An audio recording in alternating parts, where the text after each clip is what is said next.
Most like rapists aren't that a smart. rapist, like I don't know the stats. I don't know if studies have been done on this, but like, do rapists really care that much about like whether they're wearing a condom when they're raping somebody? I don't know. Like, so I like okay. But he brought up rape, so I mean, condoms play a role in that too. What evidence do you have for that? Only if the I don't have any rapist evidence. wears a condom. Yeah, well, Whereas- going back to sexual revolution, wouldn't it have just meant that more people would have used condoms? Because they do have a high level of effectiveness. Like, I think that can't be debated or negated that, sure, there may be 95% effective, but the sexual revolution would have still happened, and you would have had slightly more babies than without the pill, but you still would have had the sexual revolution.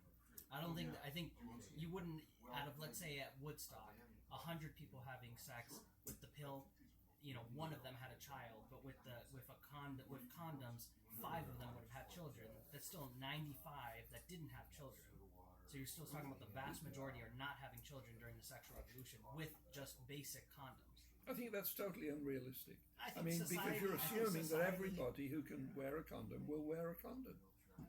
Yeah, but I think society at that time would have still gone through with the sexual revolution regardless of the pill. Yep, the pill only precipitates it.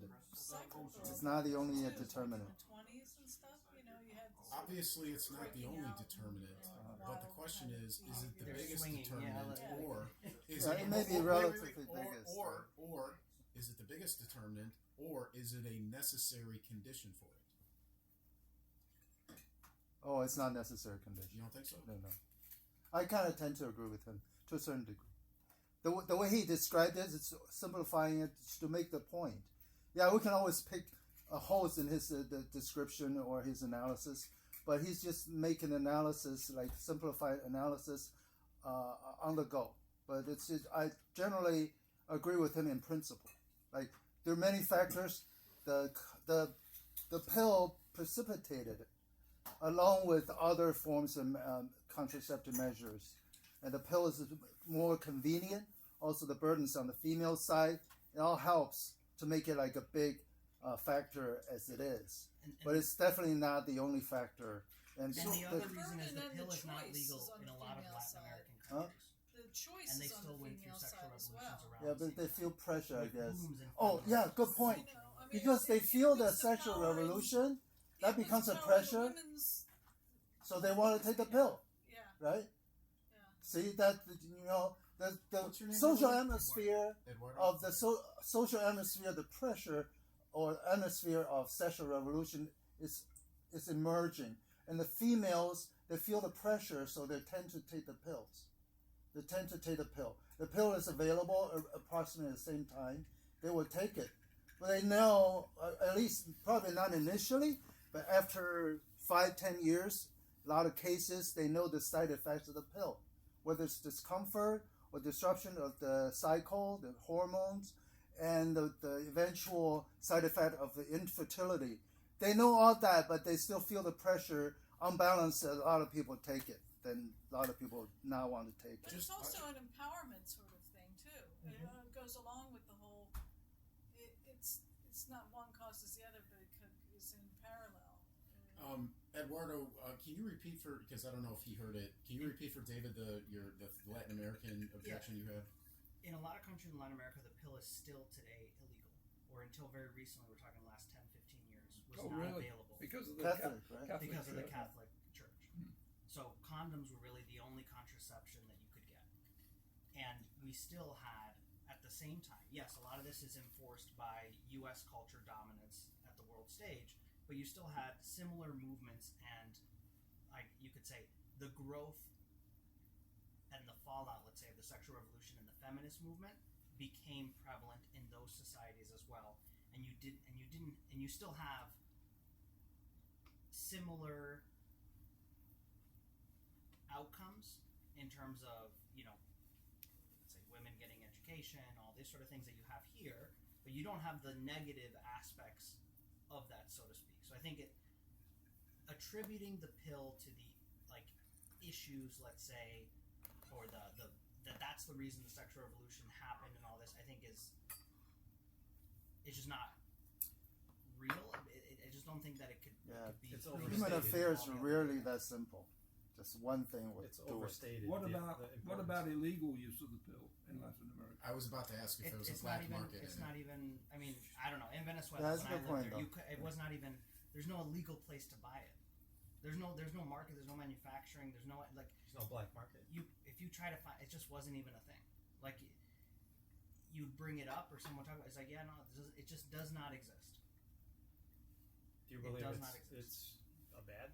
Obviously, it seems like you think it's bad and should be like what should be done about it. Should it be banned or?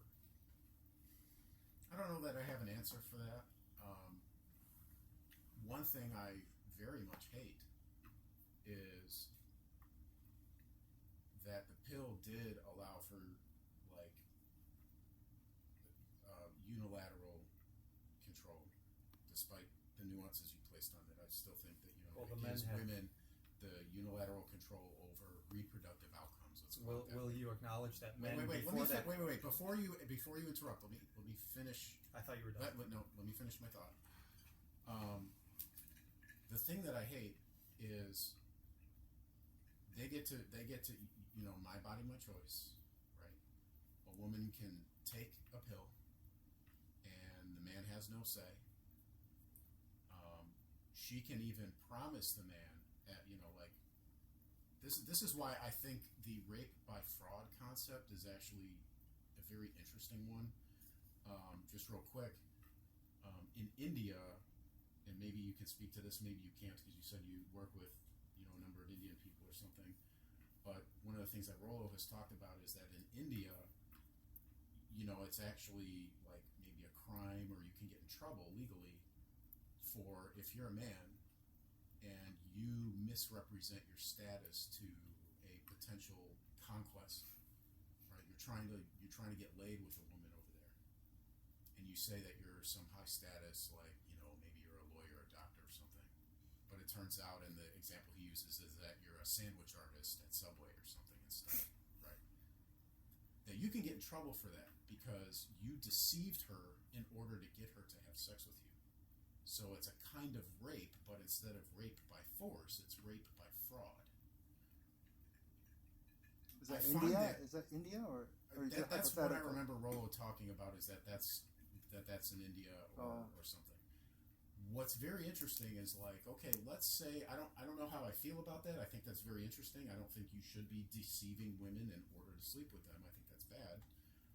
But I wonder if that would be applied as well to women if women lie to men in order to, for example, baby trap men. So let's say a woman says to the man, you know what? I'm totally on birth control. Like the odds that I get pregnant are, 0.0001% or whatever. Like I'm on the pill, let's have sex. And the only reason why he agrees to it is because she told him that she was on the pill. But that if she told him she wasn't on the pill, that she wouldn't have sex, that he wouldn't have sex. So what's the crime?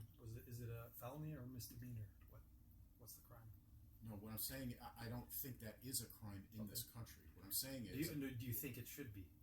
I'm saying if we decide to go with this, let's say this Indian kind of paradigm or legal whatever, where you can be held liable for deceiving a woman into sleeping with you by misrepresenting your status or whatever. That essentially, if you lie to someone in order to have sex with them, and it's proven that you did that, and you can get in trouble for that. If that gets imported here, then I want it to be. That's never happening here. Oh, how do you know that? It's just not going to happen. What are you talking about? Okay, It's covered by the First Amendment. You can say whatever you want to get laid. No, you can't no, commit you fraud. can't. Fraud is not covered by the First Amendment. That's okay. I think Bookmark especially this when conversation. then you It go will never happen. You're inventing things to be upset about. No, right? that's No. a real. The baby trapping thing is a real thing because then they come and say, "Oh, this is the baby you had with me, and now you have to pay me X amount of money every month." I think that should be protected at that point. That if that was a circumstance and that person can prove that this person gave them a fraudulent statement about their current reproductive state, they shouldn't have to pay anything towards that child that they don't want. They shouldn't be held under the gun of society of then having to pay for that child Look, that they never willfully wanted to have to begin with. You think it's ridiculous that this could come here? Let me tell you something that's even more ridiculous. That is totally legit and real, and has happened multiple times. Okay, in this country, we recognize that below a certain age, you want to have an argument on what that age is. That's a separate discussion. But below a certain age, we've legislated that you cannot give meaningful consent to have sex. Right? Every state has their own rules. Okay. That doesn't matter to the point I'm about to make, which is a boy who's underage can get statutorily raped by a woman of majority age. This has happened. Like, it might have been a teacher, like in her 20s or maybe even 30s. Mm-hmm. Statutorily rapes a 15-year-old boy. She committed a crime against him. We recognize he can't give meaningful consent. That's why we don't call it just rape. We call it statutory rape. Okay. She gets pregnant. Guess what he has to do for the next 18 years? I He can't has- guess because I'm sure it's up to each state. No. Just take a guess. What does he have to do? There's 50 What- states. I don't know. Okay. There are cases where, even though he was statutorily raped, meaning he can't give consent for sex, she gets pregnant, he's court ordered to pay child support. Okay. I mean, Okay. that sounds pretty weird and messed It's up. not pretty weird. It's so upside down, retarded, inverted, just ridiculous that the fact that that is even a thing multiple times, that I think that underscores Rollo's point that we live in a gynocentric society, that such outcomes can happen even one time, and like the lawyers involved in the case aren't disbarred, or the judges aren't, disbarred, or whatever. So the fact that that can happen, and then you're talking about like, oh well, that would never come here from India. We make statutorily raped boys pay child support. I would have to look up the case and see what the circumstances were. Do you know what state it was in? I will look it up for you. Do Do you remember the thing that, because I remember when I first started contributing to the discussion threads, that was one of the things I threw out there. And I remember David Barker coming back with a response. He's like, hey, Vic, I doubted your story, but I found it. And he actually linked to, like, I think it might have been like a USA Today article or something like that, where legitimately, underage, statutorily raped, still court ordered to pay child support. How is that even possible? Yeah. So the fact that absurdities like that can happen. There's plenty of absurdities in Yeah, but the point is, the fact that that can happen means that something that happens in a foreign country can absolutely come here, especially if we import a lot of them here. Sharia law. The one thing I was going to say about in response was I think the one surefire way that you could make the birth rate plummet is if you made it illegal for men and women to misrepresent themselves in order to have sex. I think that would tank the birth rate right away. Isn't that the whole Of course, point? that is, what do you think flirting is? It's all about deception. I mean, it's playful deception if it's good flirting, but of course it's deception. I You're think trying to put forward the billboard, a not the actual persona product. that of course. I think sure, like, yeah, you if you had a rigid, like, there can't be any kind of playful rhetorical flourishes with the truth, or playing games like a pickup artist might. Like, pickup artists, I think they cross the line sometimes, but like the idea that there can be no deception ever, like, I don't know that that's okay, but like, are there certain clear-cut cases, low-hanging fruit, that at least we can legislate against those? I think maybe if we're going to do this rape by fraud thing. If we're not going to do it at all, then okay, I don't necessarily want to impose some kind of rape by fraud scheme and complicate the legal code more than it already is. But I'm just saying, if we're going to have it, it can't just be for women. But I mean, in practice, it's going to be very difficult to prove that a guy said to a woman, I guarantee. Oh no, you're saying it the other way around. That a woman said, no, you were saying it that way as well, right? That could be a text message, could be something like that. You know, I mean, Could be all. if in the heat of the moment either of them said, I guarantee that I can't get pregnant because I'm on the pill when she's lying, or if he said, I guarantee that I have a big income when he actually has a tiny income, proving those utterances is going to be very difficult, because unless you assume that someone's recording this conversation or something like that. Well, yeah, people text now, and it would be a civil thing, I think, right? Not a fraud. Well, it would be. Or it could be criminal. Depends on the law. If, I couldn't if believe it it's could be what's the crime? Is it a misdemeanor or is it a felony? What's the crime? It depends on if they had a motive to do it in order to benefit financially and use that against that person.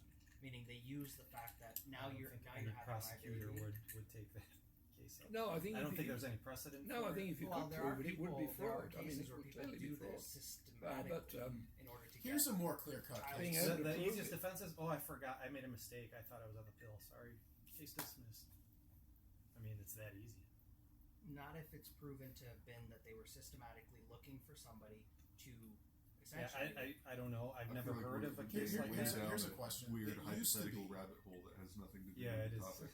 Just a quick thing, and then I'll let it go. But I think they did actually have it sort of overlaps, but I think they actually did have a law in California that they have since rescinded, where if, for example, you had AIDS, but you didn't disclose that to your partner, that you could get in trouble. That's criminal. Yeah. Like I that's think there criminal. are cases. So like That's you know, that's a. I heard easier- about so that. like for example, like you know, person A asks person B, you know, do you have any diseases that you know about? Like STD, sexually transmitted diseases, and person B says, nope, but they are lying about it, and in fact they have AIDS. That used to be a crime, and I think they Isn't rescinded it that. still a crime? I I think remember there's a that during case, like yeah. sex education as a teenager in high school here in the U.S. That was like a thing that they would tell you that you had to disclose any sort of diseases you knew if you had them, or if What not, if- you could be. What if you refuse to answer and you're in the throes of passion and you still have sex? So real quick, I don't know. But I just remember it was like Yeah, a then thing. It was you like have a a lawyer topic they dis- covered. Try to So argue quick, Does with the you Fifth Amendment on- cover on that? court. so just real quick. Good I point. plead the fifth. Good point. Right. Then see which side the jury will go with. So real quick, USA Today, 2014, statutory rape victim forced to pay child support. Nick Olivas became a father at 14, a fact he wouldn't learn for 8 years. While in high school, Olivas had sex with a 20-year-old woman. As he sees it now, she took advantage of a lonely kid going through a rough patch, blah, blah, blah. State law says a child younger than 15 cannot consent with an adult under any circumstance, making Olivas a rape victim. Olivas didn't press charges and says he didn't realize at the time that it was even something to consider. The two went their separate ways. Olivas, now 24, living in Phoenix, graduated from high school, blah, blah. Then 2 years ago, the state served him with papers demanding child support. That's how he found out he had a then 6-year-old daughter. But the age of consent was 15, I thought you said. And he was 14. Well, he was 14. I can misheard you. I can see the rationale. Is the There is no child? rationale. There is no rationale. Well, listen, you don't want people interrupting you. You don't want to interrupt. All right, fair enough. Right? The child, well, although the boy is a rape victim, but they don't want, the court didn't want the child to be victim of destitution. So both parents will have to pitch in or support the child for the upbringing of the child. If one side is out, then it will deprive from the child's chances of or his better life. So the court didn't want the child to be a victim of that. That's probably the reason they still wanted to hold the boy accountable for the alimony or whatever child support. That may have been what they were thinking, but that's not a justification at all. either. Not to you, but maybe No. that's what the judge was thinking, Yeah, or I know that may have been maybe what- I'm just right. making a speculation. Yeah, maybe. But There's like, no- let me ask you then. Do Uh-huh. you think that is a justification or no? I don't make that kind of decision. It's very tough for me, really. I'm not making a cop out. Really, I don't make myself decide things like that. Really. I think it's fairly straightforward. If you are not competent to give consent, then you also did not give consent to pay That's child not how support. I think. That's not my It's thought a process. logical, We're just different people. Yeah. B follows A. It's so Yeah, logical. yeah. it's That's not how airtight. I think of He things. said, "I don't know." Yeah. I have different Just dimensions. accept the answer. But That's fine. there are I haven't heard about it in a while, but there have been cases where, like, a man will wear a condom, the woman knows he's wearing a condom, and at some point he takes it off, It's called stealthing. stealthing, and I mean that's much more prevalent, I think, or much more common. Maybe just because I've heard about it more, and is there a law, like in certain states? I think there's a law against, and it can be considered rape, I think, which is like, I don't know. It's weird. I don't know if it was California or what, but yeah. One thing which is kind of similar to this issue of the fraud is there have been multiple cases in Korea and Japan of men suing women Plastic surgery. for Yep. basically misrepresenting their genes essentially is what it is, by having so much, because plastic surgery, especially in Korea, is really good. I mean, it's incredibly good. It's way better than here, at least based on the results, and it's much more prevalent, and so basically, let's say naturally not the most attractive women have beautified themselves with plastic surgery and then got married to husbands who've then had kids and been disappointed and sued the women. This has happened multiple times. There have been cases. This is interesting. I googled the whole concept, forced fatherhood. There's actually, sadly, a lot of cases. Like, according to Wikipedia, however, all this, according to the Centers for Disease Control and Prevention, a study in 2011 found that 10.4%, or about 11.7 million men in the United States, reported having an intimate partner who tried to get pregnant against their wishes, meaning they would try to deceive them in order to get, a baby. A lot of times when they thought that the man was going to leave the relationship. There's actually also groups that sell self-insemination kits so that their partner, who uses a condom, throws the condom out, they take the sperm out of the condom, and then attempt to self. And the company is actually called Make a Mom, and this is an actual company, a real company in the United States. Their tagline is "Don't need permission, made my decision." NBA players are actually taught to flush their condoms, and this is NBA players are taught to flush the contents of their condoms down the toilet to prevent these sort of situations where then women will impregnate themselves in order to get child support from someone who they know has a lot of money. Rolo has talked about that any number of times, that they train their basketball players, because they are players. They train their basketball players to flush those condoms out, because we live in a society where she can dig it out of the trash and do that, make a mom thing. And they can sue for child support because they had relations, but they could, and so it's interesting, and it's not illegal for them to do that. That's not a patriarchy that allows that. Nope. I think it's just libertarian. I mean, No, it's not. They're very I think inventive. it's fraud. I think Wait, is it deceptive. your property? Like, how's it deceptive? You're responsible for doing that as a man. You did that. You gave her possession of your seed. She took it. I don't think so. Of course. Okay, so what if you're drunk? No. Let's stick with the basketball player. I think that's an interesting question. Let's not do the edge case. Let's just do the basketball player, puts the condom in the trash instead of doing what he was trained to do in NBA orientation and flushes it down the toilet. And the woman impregnates herself. And the woman impregnates herself with it. What's It's the crime? it's clear denial of consent to do that. That should be why aren't we considering this the equivalent of stealthing, right? If I don't stealthing necessarily agree with stealthing. Okay. And I like right now, I don't know. This is how I figure things out. Sure. I'm not pushing one way or another, but it's just weird, like crazy situations. She can argue in a court of law saying the reason the condom was used is to prevent STD or certain types of STD, not to prevent pregnancy. So the fact that she after they're done took the semen and put in her body to get pregnant, that's separate. That's not the reason they use condom not to prevent pregnancy but prevent certain types of STD. So she can argue about that. Right? If it's like gonorrhea, I guess it's not gonna transmit it by semen, but HIV can be transmitted by semen. So she can argue, oh, well, we just want to avoid gonorrhea or syphilis. So there's no deception. There's agree that we want to prevent certain types of STD, but we still want to get pregnant or don't mind getting pregnant. It's not a male-female thing. It's just a question of, it's my property. I threw it in the trash. I mean, what does that mean? Then it's not a property. Does that mean trash can is fish not it out? property apart anymore? from Trash the is not legal property. angle, I mean, just in principle, though, this is obviously something where there's a big asymmetry here because one party gets to make the decision about something which is going to affect both parties, right? Unilateral decision, yeah.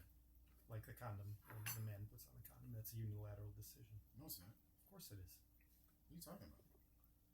She can decide. As the man can decide, okay, I don't want to have sex with you because I believe in the sanctity of reproduction and I just don't want to have sex if we're not going to have a baby. Okay, same thing. It's the exact same thing. I don't think so. But I mean, I just gave you a counterfactual. Yeah, you can argue. You can argue for that. It's not the same thing because one involves deception and the other doesn't. No, I'm talking about when both parties agree. Like, if the woman says, I'm on the pill, the man has the option to say, I'm sorry, I like you, but I only have sex when So complicated. when the purpose is Yeah, you can say that. reproduce. Just like rather rare. well, Yeah, it's yeah, rare 'cause for a men reason. Men are animals. It's weird. They That's want why it. it's He might forget weird. that that's his position. He might forget that that's his theological position. Or the woman can say the same thing. one quick thing about the fertility thing. One of the things that I think doesn't get talked about enough is what is the environmental impact? Like they talk about like T levels have dropped to like 50% of what they were. Sperm count has dropped. I think this is the precipitously. real story behind a lot of this. Yeah, I wouldn't be surprised. Is the hormonal story, because anecdotal reports and then also studies have been done showing that women on the pill versus women off the pill have totally different. I mean, besides the immediate obvious effects like removing menstrual cycles and things like this, and the differences in who they're attracted to, and mood changes and all sorts of things, right? But then, there's all this stuff that's deposited into the water supply, and so then you have this combined with, As Alex Jones said, they're turning the frogs gay. well, atrazine. I wasn't going to go there, but since you brought it up, I mean, right? So you We have don't want chemicals gay like frogs. atrazine in the water supply, which are have huge hormonal effects. You have I forget what's atrazine again. it's an endocrine disruptor which has been shown to not just turn the frogs gay, but actually turn them from male to No, female. but what is it used for? It's used in, I think that one is used in crops. I can't remember. I think it's Like maybe a pesticide or something, pesticide or something related to pesticides. Okay. I can't remember exactly or what. maybe a fertilizer. Or something. But you have this huge trend of testosterone levels just plummeting in this time. So when you're looking at things like, okay, well, And is that happening worldwide or the West, or because I don't know. the only information that I've seen is about the West, so I don't know if it applies to other countries as well. But it's one thing to consider when you're looking at birth rates are plummeting. Okay, you have there's some periods like the 60s till now, right? You've got this period of time where you've got birth rates suddenly start to plummet. Maybe it's not immediately. It's sort of like maybe 90s onwards or something in developed countries. You have widespread use of the pill. You have all these endocrine disruptors and high amount of estrogen in the water supply. And you have testosterone is just, I mean, it's like it's such a crazy rate of descent. It's something like, you know, every generation is like half the testosterone level. I mean, it's like unbelievable. I heard it's plummet. like 1 percentage point a year or something like that. No, I mean, it's even. Well, I guess it depends on what you look at and who's trustworthy. But I mean, it's a crazy rate of descent. You know, it's not something. It's statistically very significant. So I think that is sort of the hidden story behind this, because obviously that stuff affects behavior and preference. So that's sort of the other thing which makes it more confusing from the libertarian perspective, because if you're looking at this from the perspective of well, these are people freely choosing to either have kids or not have kids, whatever, it's a free environment. But if you have things that are affecting their preferences, that kind of complicates that, you know. Well, if you just lower everyone's libido, you know, that's everybody's still freely choosing, but nobody has the desire to have sex. I don't know if it's established that the hormonal level or testosterone level and being homosexual.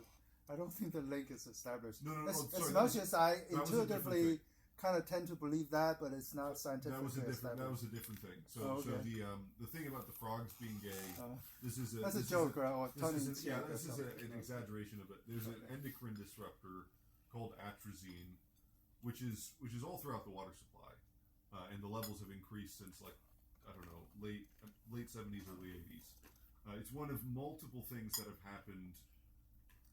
Multiple environmental, let's say, toxins that have become ubiquitous in the Western world since the late 70s, early 80s, around that time. And this is also during the time that you see the rise of all sorts of chronic diseases.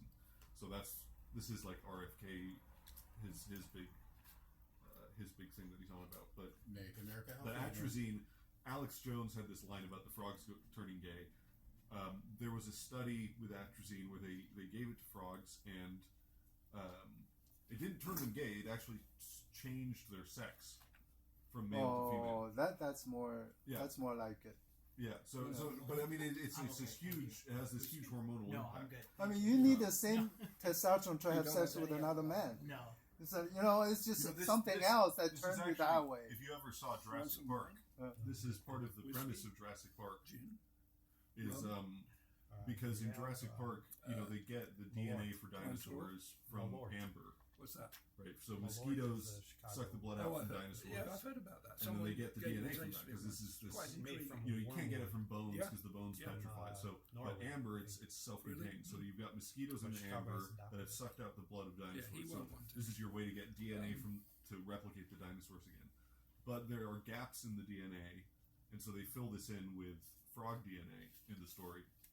And but so the whole premise of Jurassic Park is that they've designed this perfect park with these dinosaurs, and nothing can go wrong because they've only used female. They've only made the dinosaurs female. They're all female, so they can't reproduce. That nothing can go wrong with this system.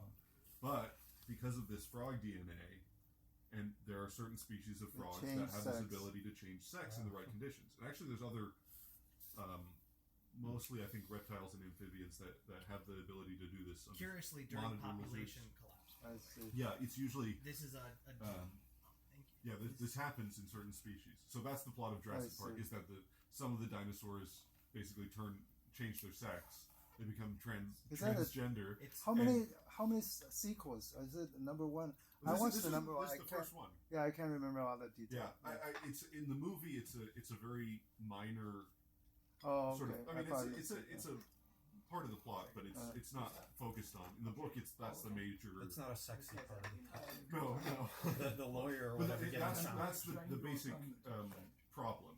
The whole notion of the story is that you've set up this system that you think you can control, and of course, Right, life there's something always else. finds a way. That's the famous Right, line. Life always finds a something way. else. And the way it finds a way is because frogs can change their sex. And atrazine is one thing that can make them do that. So, Well, now Alex Jones makes it into a funny line about they're turning the frogs gay, Oh, I and see. it connects this to like the rise of transgender people and things like this. But I think the solution for the hormonal thing, a lot of people are waking up to this, and they're opting for copper IUDs over any sort of hormonal disruption. I've seen that more common. With you talk to younger generation, the topic comes up. They're opting for the copper IUD as the path forward instead of anything that has any sort of hormonal impact. Plastics. Not Well, plastics, I mean, copper. No, but I'm saying plastics are That's the another thing, hormonal, like because the rise of all these issues have happened since the plastic revolution, and some would say it's like a consequence of late stage capitalism, whatever. I wouldn't necessarily. I mean, yeah, there's a link there, but yeah, I mean, it's just because corporations have found ways to make huge amounts of money without thinking or caring about the consequences of all the trash we throw in the oceans and And the I don't rivers think we and live in whatever. a true capitalist society because I do think that oftentimes you have corporations that use regulatory capture in order to make it difficult to compete in these spaces. That makes it so that they can continue to perpetuate whatever current technology they have that they are, owning or get a lot of, market dominance over. So, in a true capitalist society, they wouldn't have the leverage in order to stifle competition by using things like, now we're going to buy the government and say you have to make it super hard, and we're going to be the only people who can regulate, and we're also going to be the regulators, and no one else can operate in this space. That's not true capitalism. That's well, I mean, I think but it's also you're weighing things. First of all, a lot of people don't know. Like nobody was talking about microplastics before 10 years ago because nobody knew about it really, right? So that wasn't a consideration. But also, there's trade-offs here, right? So, okay, if plastics have all these bad side effects, even with hindsight being 2020, would you rather feed everyone, because you're using, or let's say pesticides or whatever it might be, right? Would you rather feed everyone and make them slightly depressed, or have people go hungry? Right, so you're making trade-offs. Maybe you're solving acute problems, but you're leading to chronic problems later on. That doesn't mean that it's still a bad deal net. Especially when people live longer. But They tend to have more chronic problems. Right. there was actually an alternative to plastics, which the person who first started with the development of mass-produced plastics said we have two viable options for making these. The reason we opted for the option of the current manufacturing process and the one that was used post World War II for plastics, or during the war really, was because it was also a way to use the surplus of what is this called? Certain petroleum products that we had a surplus of that we needed to get rid of. And they're like, well, we can use this, great. Now we don't have all this waste that has no value to us. It's like corn syrup versus cane sugar. Correct. So We have a giant surplus of corn products, so yeah, there we go, corn syrup. Well, part of the big reason for that isn't it? The big reason for that is subsidies. corn subsidies. Yes. Well, you can always trace it back to something, but Yes. So, again, I go back to the idea of we did have a better societal option that would have given us the same benefits. We chose to do the one that also had, from a let's say a corporate standpoint, the added benefit of we could turn our petroleum surplus of the waste product, what would usually go into garbage, use that in the plastics and also in the food. By the way, that's what is used for what is this called? Liner and cans. Yeah, liner and cans, and then also the there's everything. there's some food products that directly have petroleum waste in them. Like the Simpsons way back in their first episodes, made satire of this, but it was a reality that they would use petroleum waste in food, and I think that's still true today in the United States. Why do they put that waste in food? I think it's the corn syrup. Why? Because Is that for productivity or for what? Because disposing of it in the proper way Yeah, I know, but costs a lot of money. And but if what can you just- put in the food, how do they help on the other end? because you can get rid of it. Yeah, but you can get rid of it by doing other things. But Well, why but- food? because I I don't know. Does that make exactly the food that case, taste but I know better, that there or are No, cases because you where- makes use food it- cheaper, or You could- how? I think Why? they were using it. From what I am bringing, I'd have to look it up again.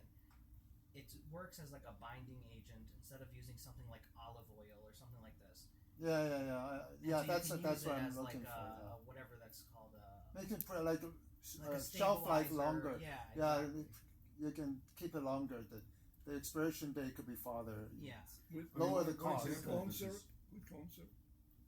In general, the some binding certain other things. agent What? one in thing oil is- more stable, Yeah. so Yeah, oil I mean, can. for example, there are these things where it becomes cheaper to sort of sell something in different contexts than it is to sell it in one context, and so Food dyes. That's what it is. in food dyes. Food dyes is primarily But didn't RFK Petroleum just ban byproduct. red dye number 40 or Number whatever? 10, yellow Number 10 or something. Yeah, one of them.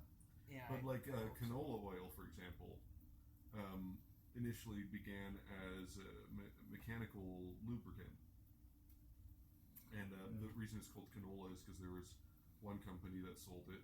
It stands for Canadian Oil Low Acid, because this oil, rapeseed oil, has a certain amount of erucic acid in it, which is toxic to humans. But you've got this giant, bulk of Petroleum of byproduct oil. is Well, you can sell some of it, the low acid stuff, as a food product and make some money off of that. So now canola oil is this huge business, Higher which profit, started out as yeah. basically a byproduct of like the Yeah, engineering so, sector. Yeah, Vaseline, which I knew, lip balm, moisturizer, Teflon, which ended up being a big mistake, as we all know, with the Teflon. It's in a lot of stuff. Why is it a big mistake? Teflon ended up being proven to be highly toxic. Oh, really? Oh, yeah. Teflon. You mean the Was it flight jacket carcinogenic? or? Well, That the thing is, and the thing with the carcinogenic stuff, though, is that it's this. Partly, it's the what do you call it? Replication crisis. Replication crisis that you mentioned, but partly it's this thing that Brett Weinstein drew attention to, which is the problem of specialized lab mice. Which is why, I mean, you actually don't see it as much now, but I remember when I was a little kid that everything was being called carcinogenic. I mean, it was like every week there was something. It was like a joke that the newspaper would say that like coffee is carcinogenic, bacon is carcinogenic, whatever. Everything is carcinogenic because there's a trade-off. Biologically, you have a trade-off between essentially tissue repair and cancer. So, and this has to do with the telomere length, this is what Brett Weinstein looked at, and basically you can either be more resistant to tissue damage from like environmental effects, toxins, and so on. But if you do that, it basically means that you're regenerating better, and this means a higher rate of cancer. Or you can have, a lower regenerative effect, which means that you're less prone to cancer, but you're more prone to environmental toxins. So there's this basic trade-off, and it comes down to telomere length. And what was found out is that lab mice had, I think it's a longer telomere length, which means that basically all these studies that they do on mice would be extremely biased in terms of saying that things are carcinogenic and not saying that they're toxic environmentally, some kind of environmental toxin. So all this stuff in shampoo and so on like this, way too many things would be said to be carcinogenic rather than toxic. the Teflon one is when it's heated above. So now they say that they did change the manufacturing process to correct for this. So you have to hope and trust that they got it right this time. But there was a big lawsuit. It was only like 10 years ago or something, because they knew that if Teflon was heated above a certain point, that it would release toxic fumes that would cause what was literally dubbed Teflon flu, and would cause respiratory issues that eventually, because these are chemicals that sit in you forever, could lead to heart disease, respiratory failure, all kinds of issues, and cancer in a lot of cases. Sort of like asbestos 2.0. Yes. Yeah, exactly. Like, and they suppressed. They had done tests on this back when they started manufacturing Teflon, and they suppressed all the research that what are called PTFEs were toxic to humans, even though it was known that PTFEs were toxic to humans. But anyways, they've now changed technically the manufacturing process, but they also were the ones who did the research saying that the new manufacturing process does not produce toxic fumes. So we have to just hope that they're not just repeating the same thing they did in the past, which was to say it's perfectly safe. Or just use something else. Or just use cast iron. All right. Nick, thank call you. it a day. I left the toilet seat up in solidarity. I didn't really. I'm a beta. I put it down. Why did you leave out the fourth Matrix movie in your intro? Do you not Oh acknowledge it? yeah, I forgot about that one. Because the fourth I think one obvious reason is the fourth Matrix movie simply did not exist. No, there's a simple reason. It's that it was made by a woman. Yeah, this is your Well, they both did. I actually misogyny, Eventually. misogyny and the Libertarian seminar. There is misogyny. So it'll soon be headlines throughout the world. Yeah. in my notes, Right. It's recorded. in my notes, I Right. actually put a footnote in my software where Is it booked? I'm talking about the Matrix 16? as Yeah. It's already 1999, booked. and It the was footnote approved. Was I didn't get a chance to. this Well, was long enough I ago requested, so that they sent email to the me. directors So were where known as the status, Wachowski brothers. the data set. Brothers, yeah, I just had to work out detail with the. Well, you know, there is I don't know. very Yuval. Yeah. interpretation Yuval. of Yeah. Redpilling I need in to the get Matrix, the but basic this is stuff with a her. metaphor for Yeah, she was becoming a So trainer. we have the I hear that. Yes. we have the It's a very- venue, yeah. and I think it's a Maybe. go. I mean, Great. That's great. Thank I you. heard See you guys. one of the Thank you. characters Bye-bye. in the original was named Switch, and that Right. the term Switch It kind of was a reference to that already lesbian in the thing. Yeah. But I'm curious when, I'm guessing really soon you're probably going to have to cut the recording because we got to talk about Epstein just a little bit, and we can't do that Okay. when we're being recorded. Okay. Yeah. Really? We can't do that. Are Of you course sure? we can do it. Of course we can do it. We can do Yeah, what I we mean, like. It's a you know, free country. Well, The edgier the better. I mean, that's the more reason to record it. But your first point, okay, It would we be can great think if you about it. cut- We can cut think off about. the recording, I don't. right? I'm not vetoing anything. Right? We can think about it, but when No, I we're just thinking mean, about it's it, sort of like I was talking to Alan. Alan. Okay, yeah, because I wasn't sure if it was Alan or I was talking to Alan, before everything started, and I said to him we should do it where it's like, okay, you can watch the movie on Netflix, but if you buy the DVD, you get the special features, and so the equivalent is, you can watch this presentation after the fact, but to get the special features, the after hours, too hot for YouTube discussion, you have to be here, and that's why you cut it off. oh, good point. I can start another one. I don't care. Before What we we really start- do is just edit in a few little moments, right, as if we're about to Yeah, say something provocative. Why don't you do the editing? I haven't really gotten into the editing. Or I can start a new one. So that's for people who are present. But that one is not going to be posted. Oh, it has to be posted. I can't send a raw file. It's too big. You have to post it and send the link. Yeah, that's the way we do it. Things. okay. I don't But care. we'll think about it. can- Well, I want. We can say whatever we like about it. Yeah, That's fine. relax. Yeah, I mean, I was going to mention that Lindsey Graham had a very close relationship with Epstein, actually. What? Oh, okay. Lindsey Graham? That's exactly where you should cut off. Wait, the first point you made in your presentation, we should listen to men as far as how to pick up women instead of women, because fish never tell you how to fish. But I say there are women who are, you can call them traders. They will tell you the truth, and the insight that they have is nothing that men can compare. I mean, So that's the yeah. reason for me to listen to certain women who could be betray their own gender for whatever reason. But it's not- But it's not- I value the possible There's no such insight, thing as gender and you can make a sex. judgment when you as far as what you hear. Yeah, it's not, But not the betrayal, insight is though. not comparable I that don't any think men it's can right. I provide. don't think it's an absolute rule. I think it's a general rule that, you know, and again, it's not an ought thing, it's an is thing.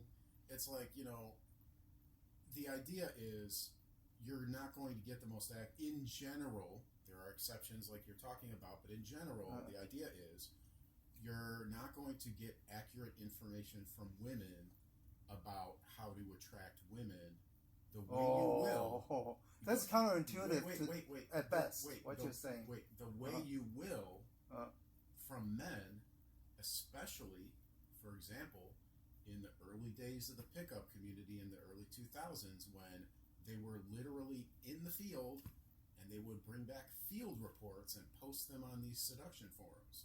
Like, here's what I did, here's what worked, here's what didn't. I said this.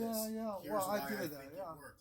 Like, that's going to be much more reliable than talking to a woman who, you know, is going more likely, again, in general, to be more socially aware of what the consequences might be of things she says. So, like, if she says, like, yeah, I like the dark triad, hot alpha guy, you know, as Rolo might say, the hot guy at the foam cannon party, like, that's not exactly socially acceptable the way, like, the Hallmark version of, you know, I want him to be nice, and, you know, he's got to be generous and kind, and, you know, like, you know, if you're Christian, you know, God, like all these things are good to say socially. But, like, you know, if you're on a selection forum and you have the let me make myself clearer. Yeah. Okay, granted, the male side we want to listen. We don't want to totally dismiss it.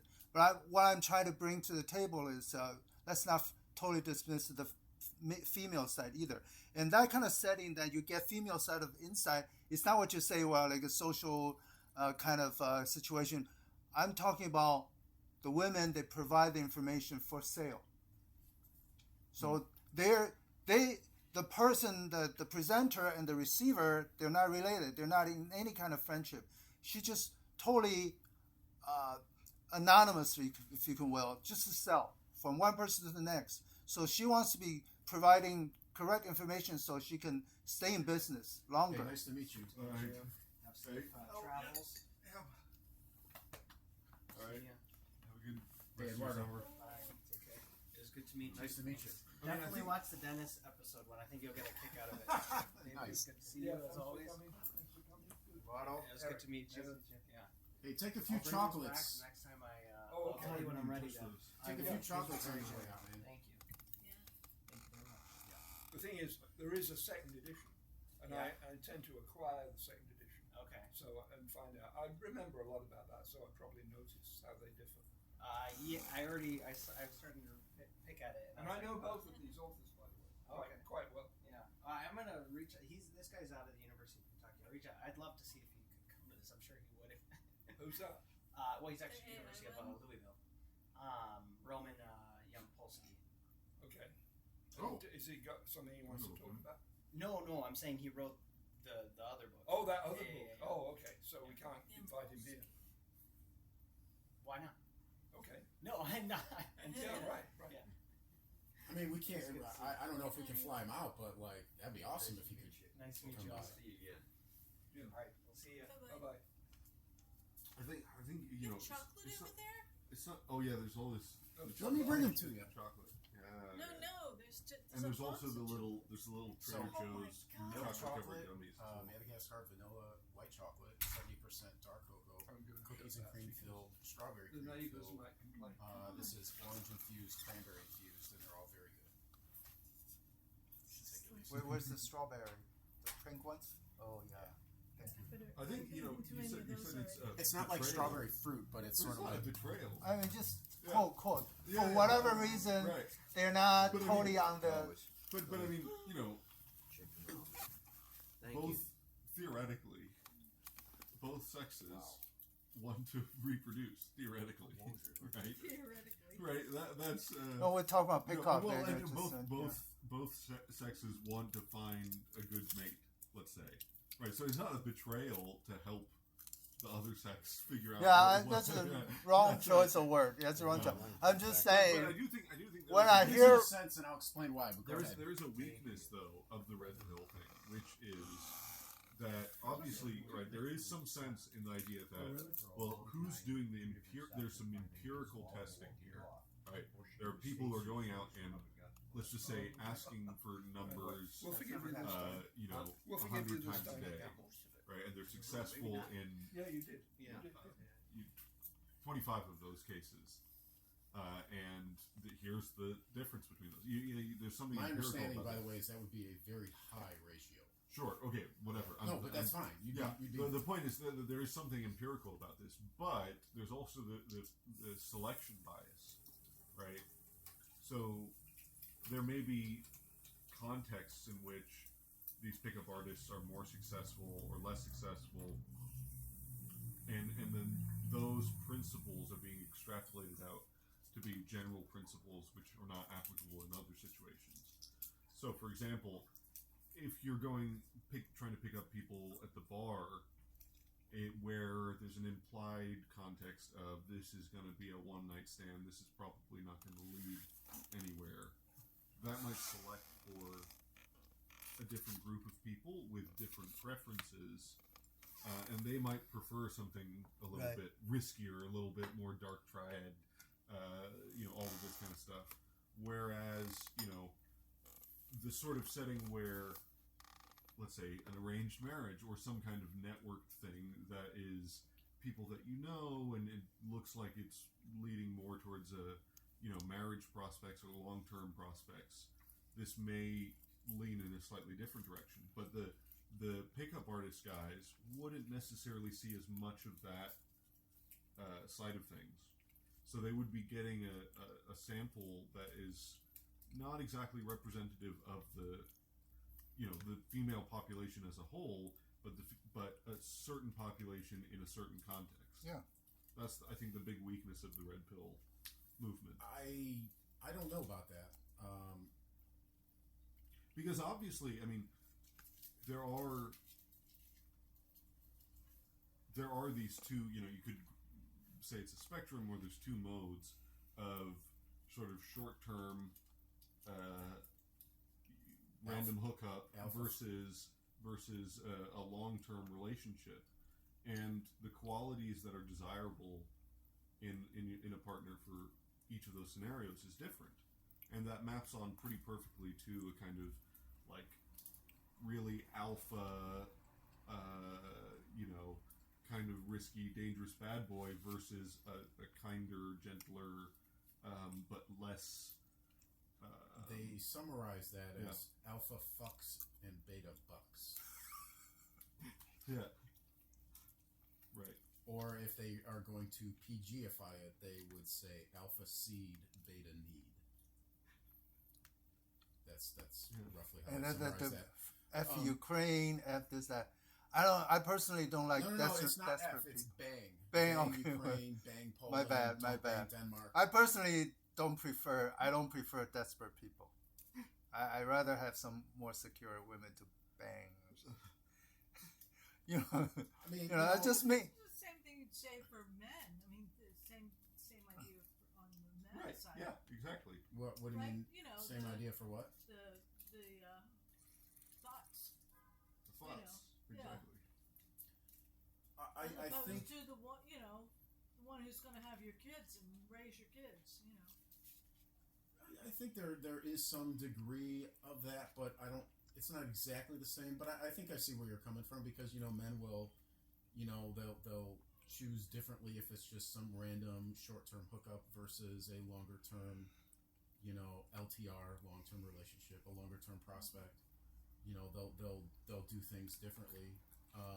But my only point is that that there's a slight blind spot, because the red pill, to the degree that the red pill movement comes out of this pickup artist community, they're getting a certain sample that isn't representative of the whole.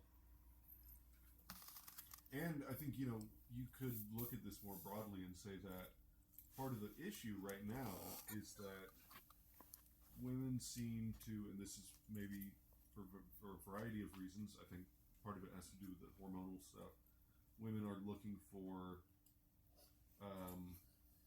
let's say, or they say they're looking for more beta, kind of nicer, pleasant, nothing too crazy. But the whole dating culture is set up around something that's designed for a completely different scenario. Let me push back on weakness of the red pill, because there's a few things I didn't get into, and one of those is there were a number of blogs that also kind of took general red pill concepts and applied them in other contexts. Mm-hmm. So whereas maybe you could argue that the genesis, if you will, of the red pill kind of happened in like seduction forums, which is a lot of pickup artists, but it wasn't just pickup artists. There were plenty of people in there who were looking for just relationships. They were just wanting to know how to talk to women. There were all kinds of people in there. There were married people in there. Like, right.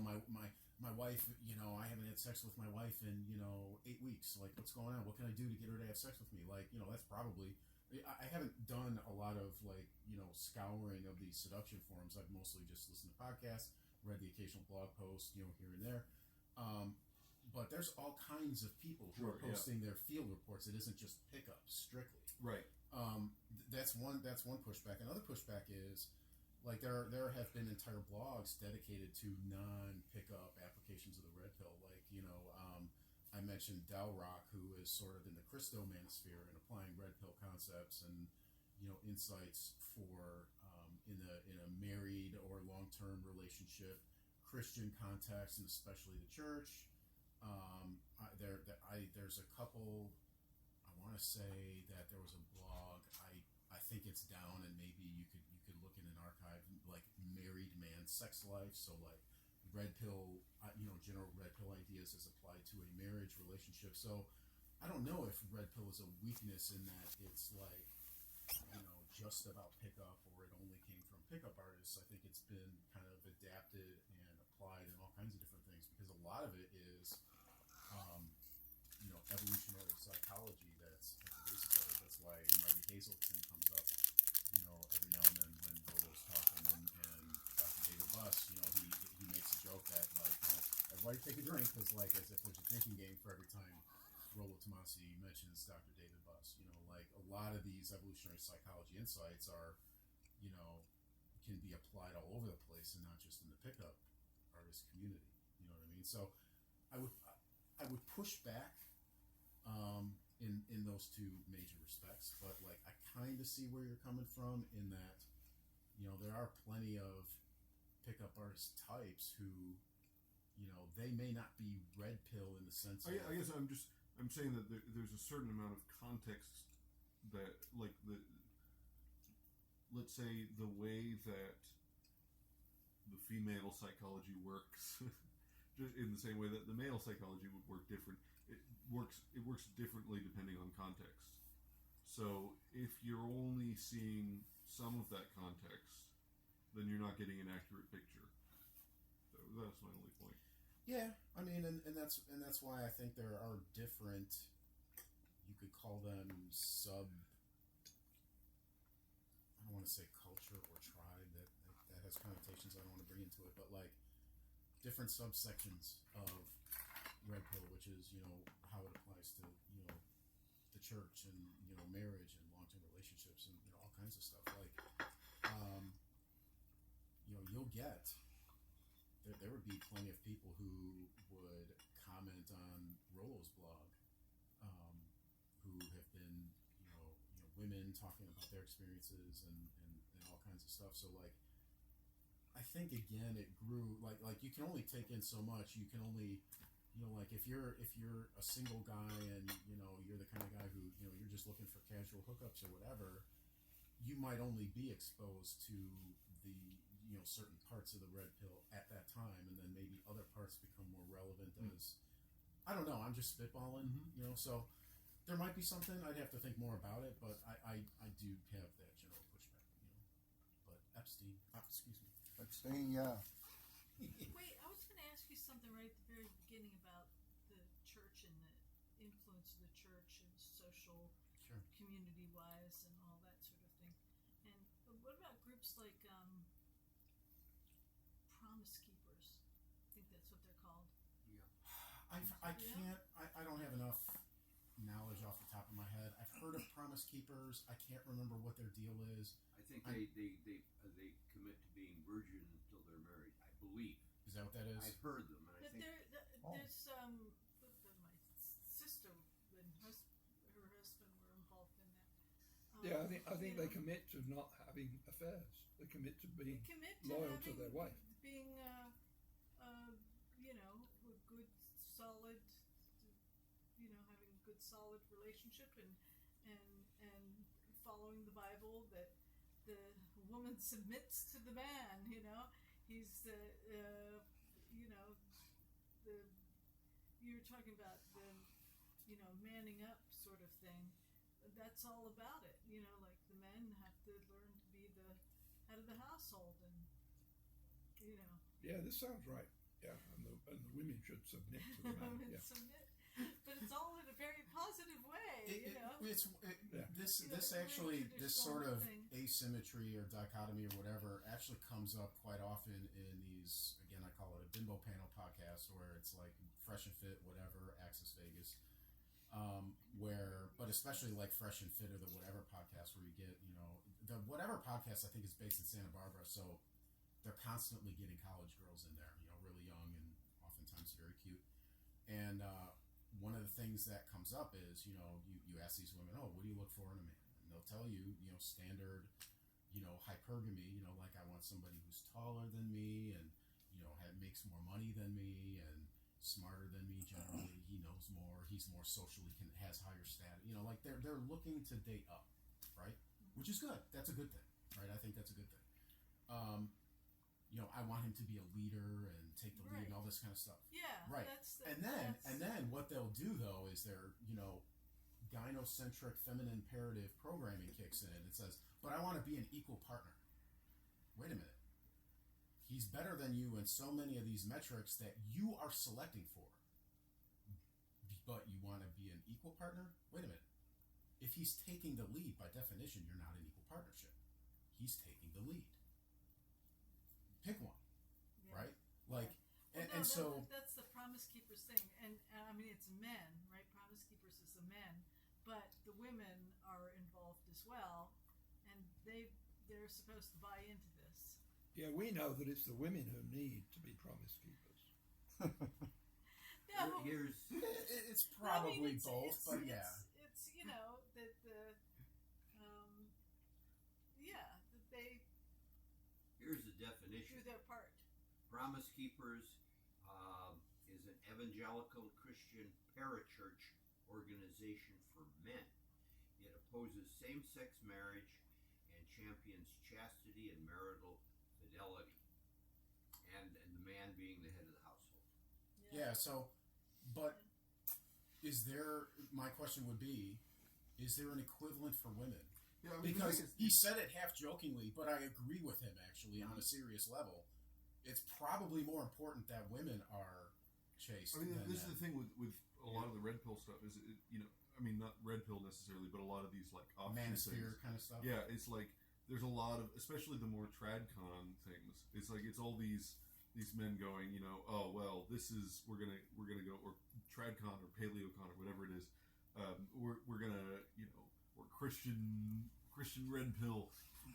We're gonna have this type of society essentially. Like this is the vision, and we'll be all faithful and chaste. Well, it takes two to tango, and this isn't.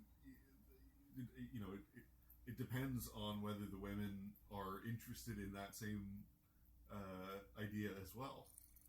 Well, in the context of Promise Keepers, in the context of the church, it is both partners. I think this is. I mean, it's not going to go anywhere though. This is not going to have any impact. Really? I think all of the tradcon stuff I think is total delusion. I think that's not going to move anywhere. It's all like with a lot of the right wing movements right now. It's all kind of aesthetic based. It's about vibes. It's about how people feel. There's no real movement towards any kind of practical change of the situation.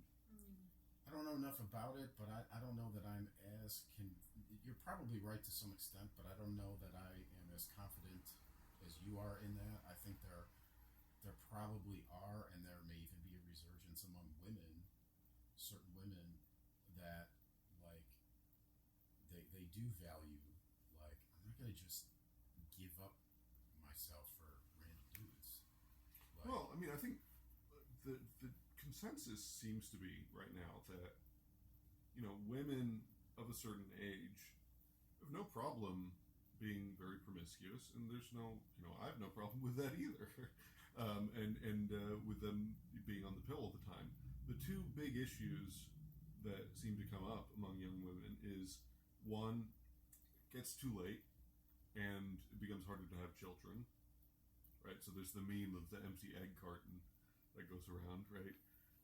Which is often done in a cruelly, but it's a genuine meme, right? So there's just a certain time frame which becomes more and more difficult to deal with. And the other thing is, no, I've forgotten what the other thing was. You need another glass of wine, Yeah, or probably whiskey, or whatever it was. Yeah, I mean, I think, but that's the big one is but I mean, with freezing your eggs and the other thing is the hormonal changes of being on birth control, because that has been, I think the number of young women who are aware that it radically changes you physiologically, mentally, emotionally, is that isn't actually well known. And I mean, not that I'm like in women's spaces all the time to see these firsthand reports. oh, come on, don't be modest. But but the information that I get, it seems to always be a revelation that someone who's been on birth control for 5-10 years, they suddenly go off and it's like, oh my God, it completely changed my life. I'm attracted to different men, and completely in a different mental, emotional place, all this kind of stuff. So that seems to be a growing thing. And then there's just the concern about it getting too late to have children, and then changing your mind about it. But I think all these movements about remaining a virgin till marriage or anything like this, trying to bring back some of the things of the past, I think it's totally ridiculous. I think that's never going to happen. I'm a little more optimistic than that, but you could end up being right. I mean, I mean, it may be in like 100 years with a totally new generations, but I think from where we are right now, there's just no way that has any traction, because there's not really a big, in terms of what young people care about, they don't really care about these ideological things like the birth rate or or anything like this, or so you have 50 sexual partners before you get married. Only a small percentage of very vocal online people actually care about that, and it's all about sort of aesthetics. It really doesn't matter to most people. I don't know about that, because one of the red pill concepts, don't know exactly what the precise origin is, but like it's firmly entrenched in red pill discourse, is there's all kinds of concepts, and one of them is called the alpha widow. You ever heard of that? I think I've come across that. Yeah. Roughly speaking, the alpha widow is kind of like from the alpha widow is like, if you're a woman and there's some guy in your past, and he's the one that got away. He's the one that years later, you might even be married, and he's the one you think about from time to time, and you wonder, oh, what could have been, and like he left such an impression on her that she is sort of like like the alpha, and being separated, he's no longer in her life, alpha widow, right? what's really the problem, the way Rollo Tomasi articulates it recently, what's really the problem is it's not body count per se. It's the likelihood of having had an alpha impact where you're now an alpha widow, right? And so, like, and he poses the thought experiment, which I think illustrates the point. Like, if you're a guy and you're looking at a potential dating prospect, and she's had, let's say, 15 sexual partners, but they were all like beta chump idiots, and you're gonna you're reasonably certain that let's say you had the crystal ball and you knew you were going to be the most alpha of that. You're going to be the 16th guy, but you're the most. You're going to be the one that impresses her the most and satisfies her the most in any number of ways. Do you want that outcome, or do you want that she only had 3 sexual partners, but 2 of them were like super alpha chads and you can never measure up? And the point is, you probably want the one that had the higher body count. Look, it may be the fact that men are not happy with this scenario.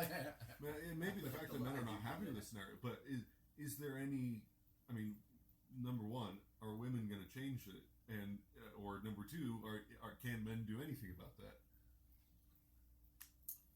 I mean, it doesn't seem to me like there's any reasonable way like this sort of tradcon movement could have any growth because for anything like that situation. Because okay, so what? I think what's the incentive to change that? I think the biggest thing with the tradcon thing is like I mentioned way earlier in the presentation is, where Tomasi talks about the old books versus the new books. The tradcons just won't acknowledge that there are new books that women are getting the benefit of, but men still have to bear the responsibility of the old books. And if tradcons can't fix that problem, they're not going to go anywhere with. What I mean is the red the West pill, the sort of the red pill, because there's. You wake up in the real world and you have two paths, right? Either you accept reality or you want to go and try and fix things, return to the past, right?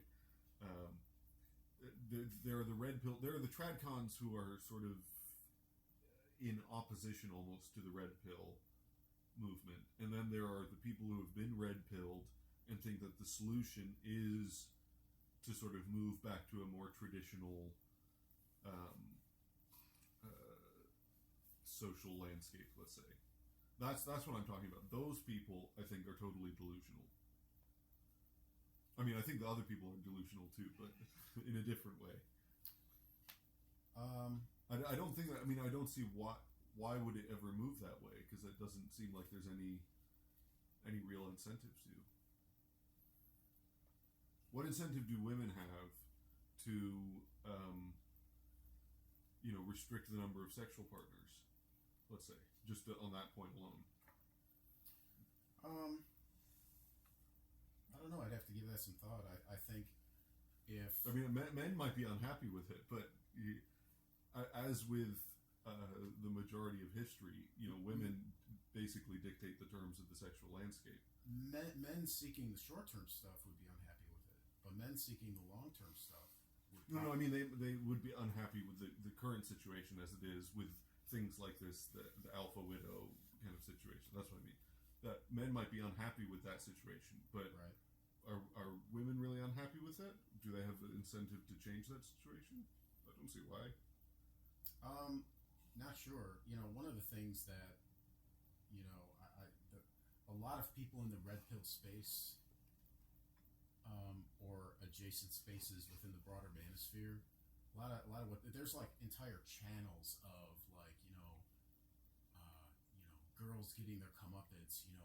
They're hitting the wall, and they can't attract the same caliber of men they could when they were in their prime in their early to mid 20s, and blah blah blah. She was at a dating event, and none of the men, no men showed up because men are checking out. Like all this kind of stuff, and they. And so where do you find these events where it's all women and no men? I haven't found any of those lately. Now that I've been looking, right. No, I've seen videos. I've seen videos and clips and stuff where they'll put on some kind of dating event. Yeah. and sometimes it's only women there because men are just checking out, or they're not interested, or maybe their hormones are not high enough because low T and they just aren't motivated. And whatever the example, whatever the explanation or several explanations might be, they're just not showing up. That's happening more and more. Like high school proms are actually becoming more challenging in that respect. Is something I've heard as well. You know, where the men or the boys are just, you know, it could be like just lack of social skills as well, that they just don't have the skills. You know, they're all, you know, like maybe COVID took a hit on certain things. Right. I think that's a lot of what I've been hearing is like, you know, COVID just like was a big shock to the system, and we haven't recovered from it, you know, to a very large extent. Especially like clubs and nightlife since COVID have, you know, been severely damaged, and they haven't been, you know, there are some exceptions, but like nightlife and clubbing, you know, took a major hit. But you know, as far as, and I lost my train of thought. What was the thing you said that I was kind of responding to? Well, what I was saying is that I don't see what incentive women have to return to a more sort of traditional landscape as regards the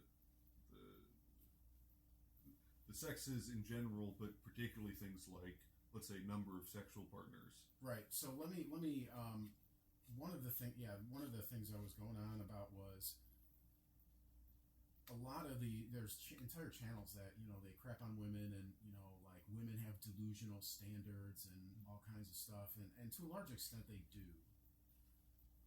But I also think in defense of women, I do think that the quality of people has actually gone down, right? You know, there's the meme of they, you know, they show the black and white picture of, you know, people on the beach in California in like 1950, and it's a black and white photo. And there's not an overweight person to be found. Now maybe it's, you know, it's just one picture. It might be this you is know, established. but like people have become more overweight. People have become more overweight. People have become more unattractive. People have become less skilled socially, more isolated. You know, like there's all kinds of things that have degraded the quality of people in general, and probably even men. So when there's like the 80-20 thing, and the way I recall Rollo talking about it is women find 80% of men unattractive, right? And and then 20% they'll give them a shot, and then there might be a top like 5 or so percent where, like, you know, they'll just they can get what they want if they're men. But that, you know, the 80% of men are unattractive, and I don't, that part probably is true. I don't know that that's delusional, right? If women are simply uninterested in the vast bulk of men out there. But I mean, to me, this whole thing about focusing on this idea of like women are very selective, I think this is obvious. I don't know what's so surprising about this, right? I mean, it's the female role. Yeah, I mean, this is men's role to spread their seed, and the woman's role to this keep is not control limited of to humans. This is a basic biological fact of all species. That, you know, the male, I mean, even like flowers, right? The male function is to spread the seed widely, and the female function is to be selective. So the idea that, you know, women are hypergamous and that they'll say, you know, we're only interested in the top 5% of men or whatever, I don't see what's shocking about this, or I what think this that reveals statistic, about anything.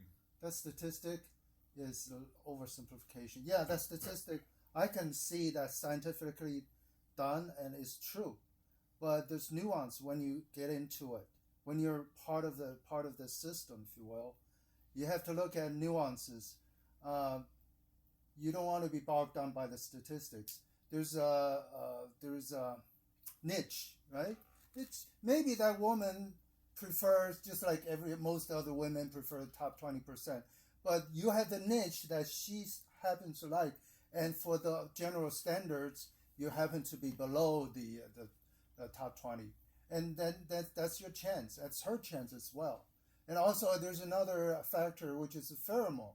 So when people take the questionnaire to form the statistics, they can smell you, or they can well, actually, pheromone is not conscious smell. It's just received by some node in their nose that affects their brain, the judgment, so the perception. So that thing is that it's real personal, individual that has to be there when both parties are there physically. It's not like you can take a questionnaire to answer some general questions to form a statistic.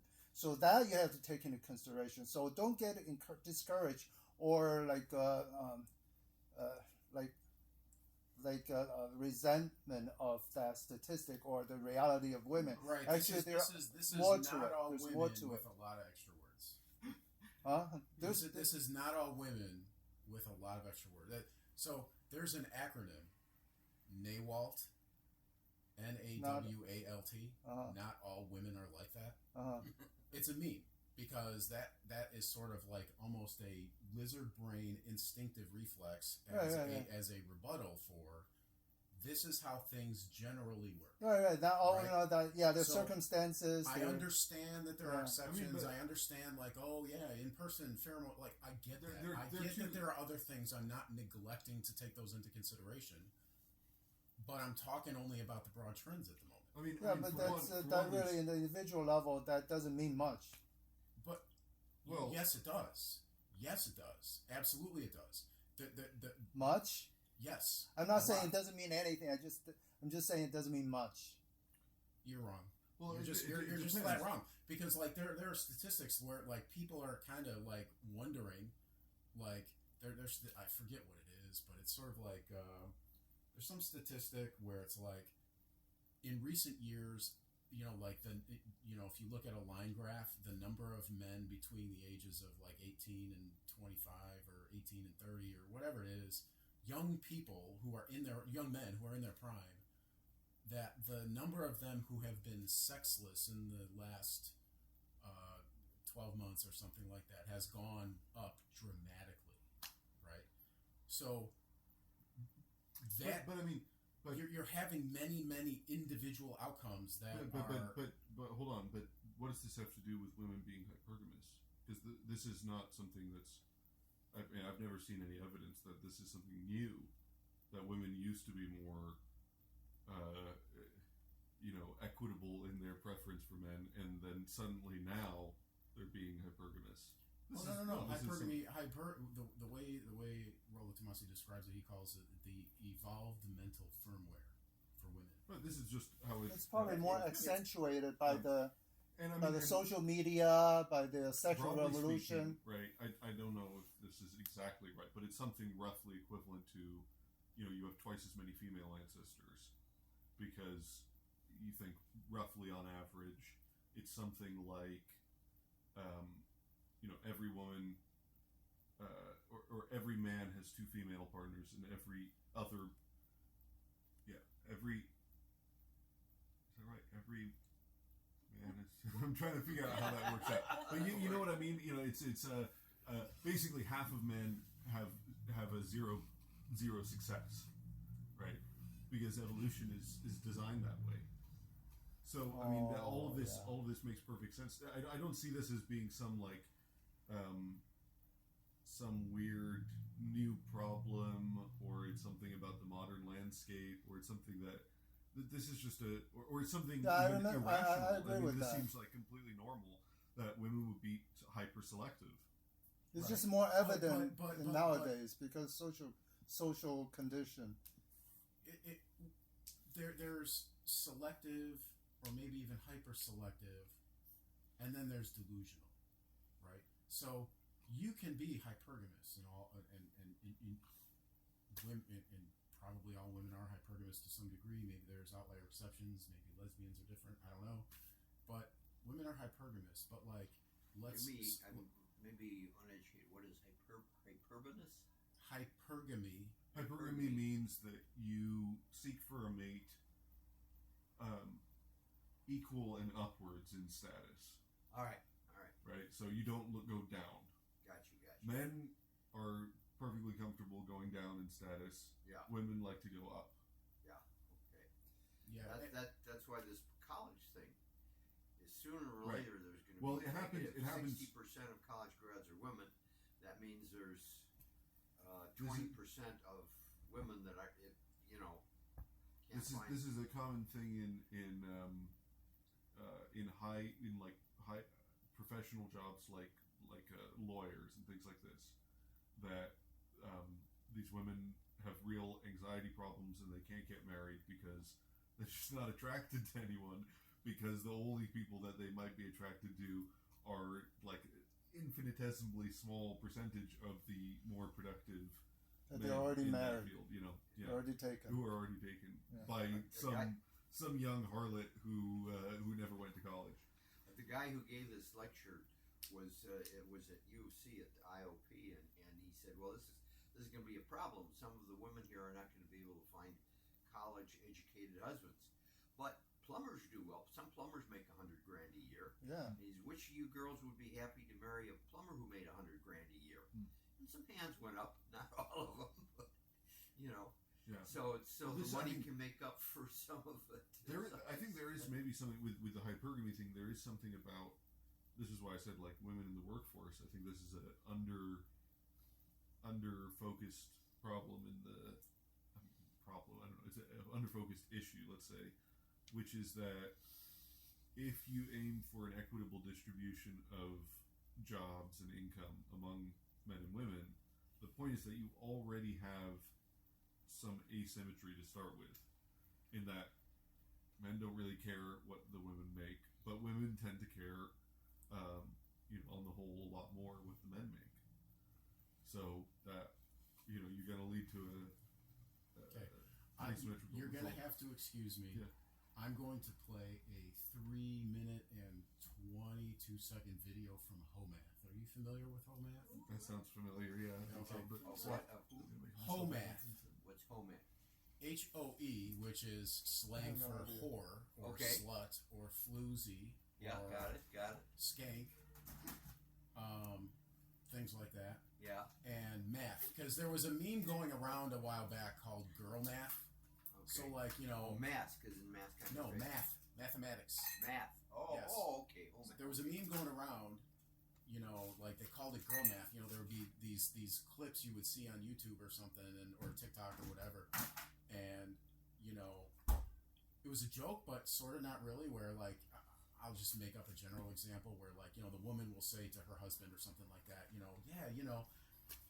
I went to the store and I bought this, $500 handbag, but it was discounted at 20% off, so I saved $40. So I can take that $40 and spend it on XYZ or something like that, where it doesn't make any sense, but it's just sort of like a rationalization to just like Right. I want to buy more stuff. Yeah. I think that's roughly So I think he named it just Homath, and he's a broader commentary on male female relations that I think overlaps a lot with Redpill. He's actually been on Pearl Davis's show. He's been on Michael Sartain's podcast, and he's been on, I think, the Whatever podcast. He's made the rounds, and he's got like over 500,000 subscribers. You want But sparkling water? Whatever, huh? Whatever is the podcast where one of the podcasts where a lot of the women get around the table and they talk about dating. And I haven't watched a full episode of that in forever, because it's like once you see a few of them, you kind of get the gist of it. Maybe even just one, you kind of get the gist of it. But some of those streams for the Whatever podcast can run like 6-7 hours and stuff, and it's like ain't nobody got time for that. You know what I mean? Ain't nobody got time for that. But what you guys doing over there? Oh, just hydrating. Yeah, I think alcohol does the opposite, though. No, this is a misconception. You get more H2O than you lose. So even though it is a diuretic like coffee, you're still hydrating more than the amount that you're losing. I don't know, maybe. All right, so I'm gonna play this whole math That is video. compared It's to 3 water. minutes and 22 Water is still the seconds, best. and I think this illustrates part of the problem. Okay. Wait a minute. Let me get rid of this stupid commercial. A diaper this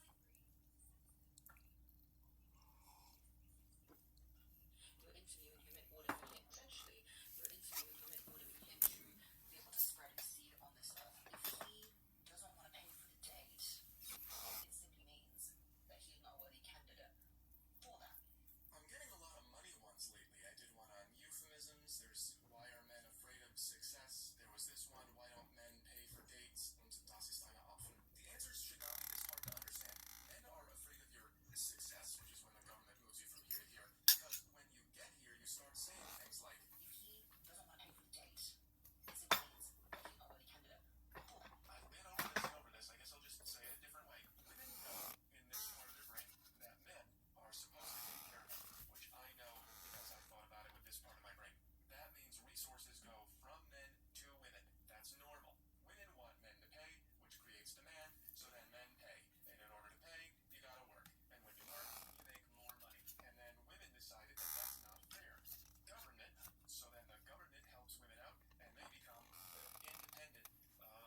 except the government. This creates equal pay, and when pay is equal, it's hard to impress you because we have the same amount of stuff. So then we say, how about a coffee date? And then you raise your standards, and then we're right back to up here. When men make more, dating is easy.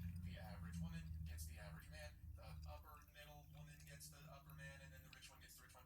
When we make an equal amount of money, women still want men to pay.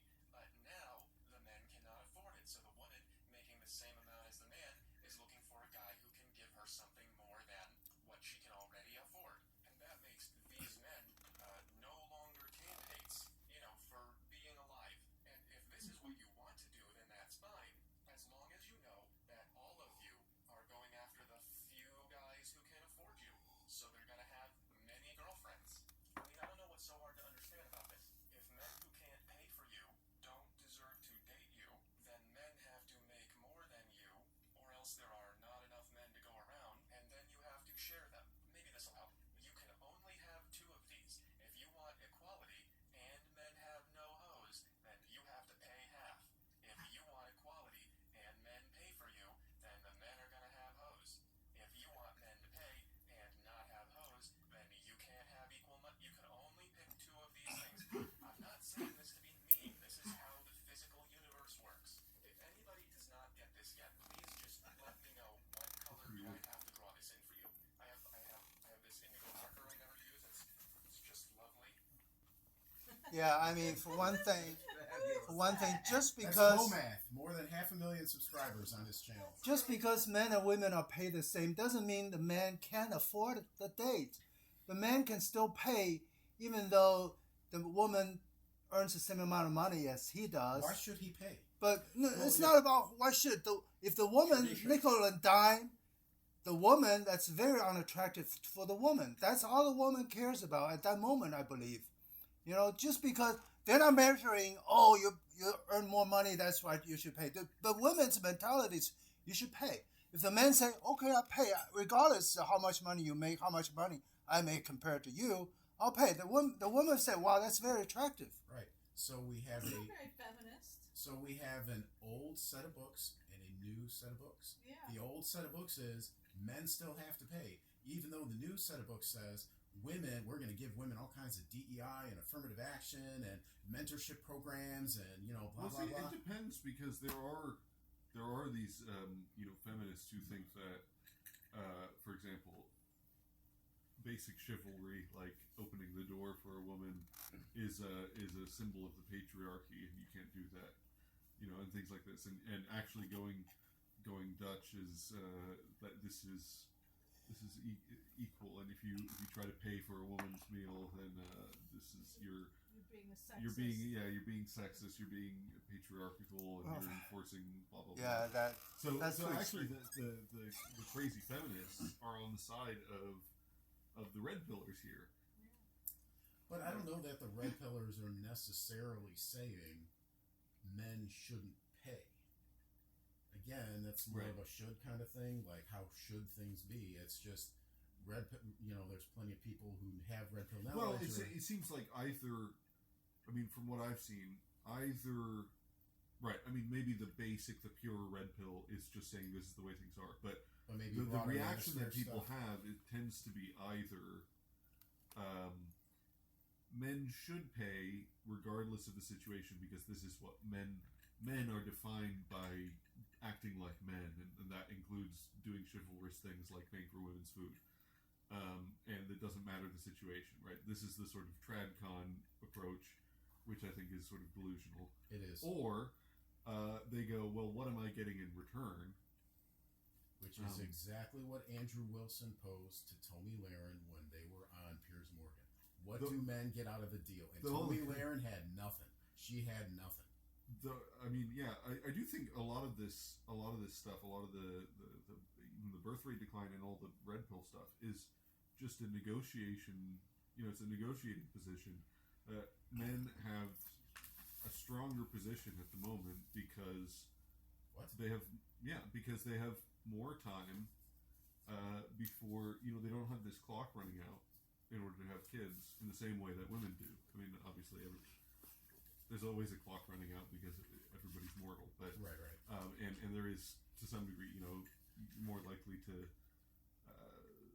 pass on, genetic abnormalities or something if you have children later, etc., etc. But broadly speaking, there isn't the same kind of time pressure on men as there is women, and so I think to some degree, this is sort of a long-term negotiation that's playing out between the sexes, where men are the MGTOW kind of approach is, well, okay, I'll just walk away from the negotiating table, and then women will have to change their tune to some degree.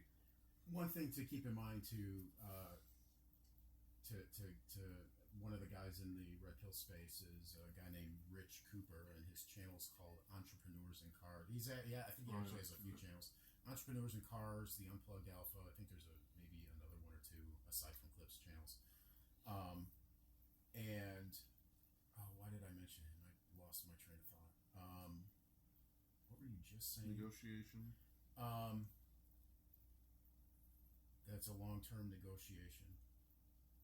I forget why I brought him up. Damn it. Okay. One of the things. Let me read a couple of things from some of my notes from the last time I gave a Red Pill presentation. This is a quote from one of, I forget which essay it was, but is he going to the bathroom? Bathroom break. All right, I can hold. You can take a break too. Huh? You can take a break too, because he's not here. Yeah. Let me tell you. We're gonna talk about something else, like Epstein. I'm curious, David. What do you think about Trump's handling of this Epstein stuff? Well, the attractive theory is that it's a very clever trap. It's 4D chess. 4D chess, as people say. And that is that Trump is behaving in such a way as to get the Democrats baying for his blood over the Epstein case. So then everything will come out and it will show that he's blameless, but the Democrats, a lot of Democrat heroes are going to go down. And probably some Lindsey Graham type of heroes too. Yeah. A little like Whitewater. Remember Whitewater? They were trying to get Hillary Clinton and Bill Clinton, and when it all came out, there was really nothing there. Is that what came out? That's not quite the way I remember it. How do you remember? It was not much. She was getting some free financial advice or something. Yes. And that was the extent of it. Right. As I remember. And the weather cattle futures, right? I remember that. Something like that. And it just was not, it kind of ended with a thud. And I suspect that's going to happen with this too. That there's just not that. Well, I think it's fascinating. And the thing that makes me take this welcome hypothesis seriously is that Trump seemed to be unusually inept, and so he kept saying in slightly different contexts, why are people going on about this Epstein? It's all over. They should just forget it. Yeah, as far as evidence, it's all over. It's destroyed, missed. And so that got certain Democrats thinking, he's concealing something. So they're all, up until then, it wasn't Democrats who were making a fuss about Epstein. It was Republicans or it was MAGA people. Right. But now he's maneuvered the Democrats into a position where they're going on about it and making a big deal. And now, sort of like, don't throw me in that briar patch, right, please. Right, yeah, exactly. And so, I think he can get everything out. Now, one of the problems with this whole thing is it's not quite clear what everything means. Because there's all kinds of different things. Like people say, well, Trump was named in the Epstein papers. Well, first of all, there is no well-defined bunch of documents called the Epstein papers. What does that mean? But then, no doubt he was named by some crazy, Trump-hating person who said, or even by some accusing person who said, Trump, I was one of Trump's victims, and he was doing it all with Epstein, something like that. and you know, the court documents. It's not clear that they can be released legally. So that might always be festering. You know, why were they never released? And Trump can do all kinds of things to push for them to be released, but it still doesn't come out. And the Democrats say, he knew it wasn't going to be released. That's why he was pushing for it to be released. And this can go on for years, you know.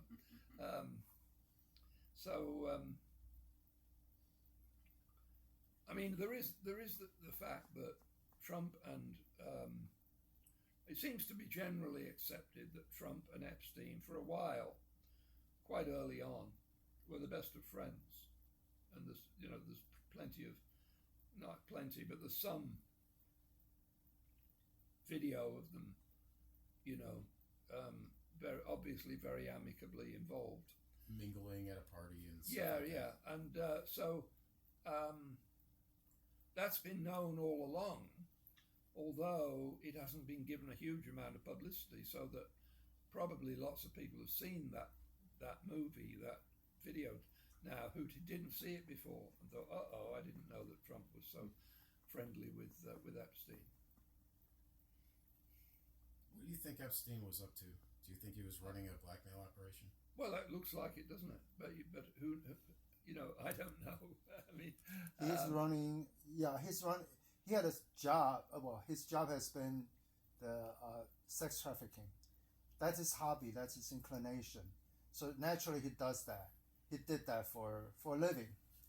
Then he got into the blackmail operation.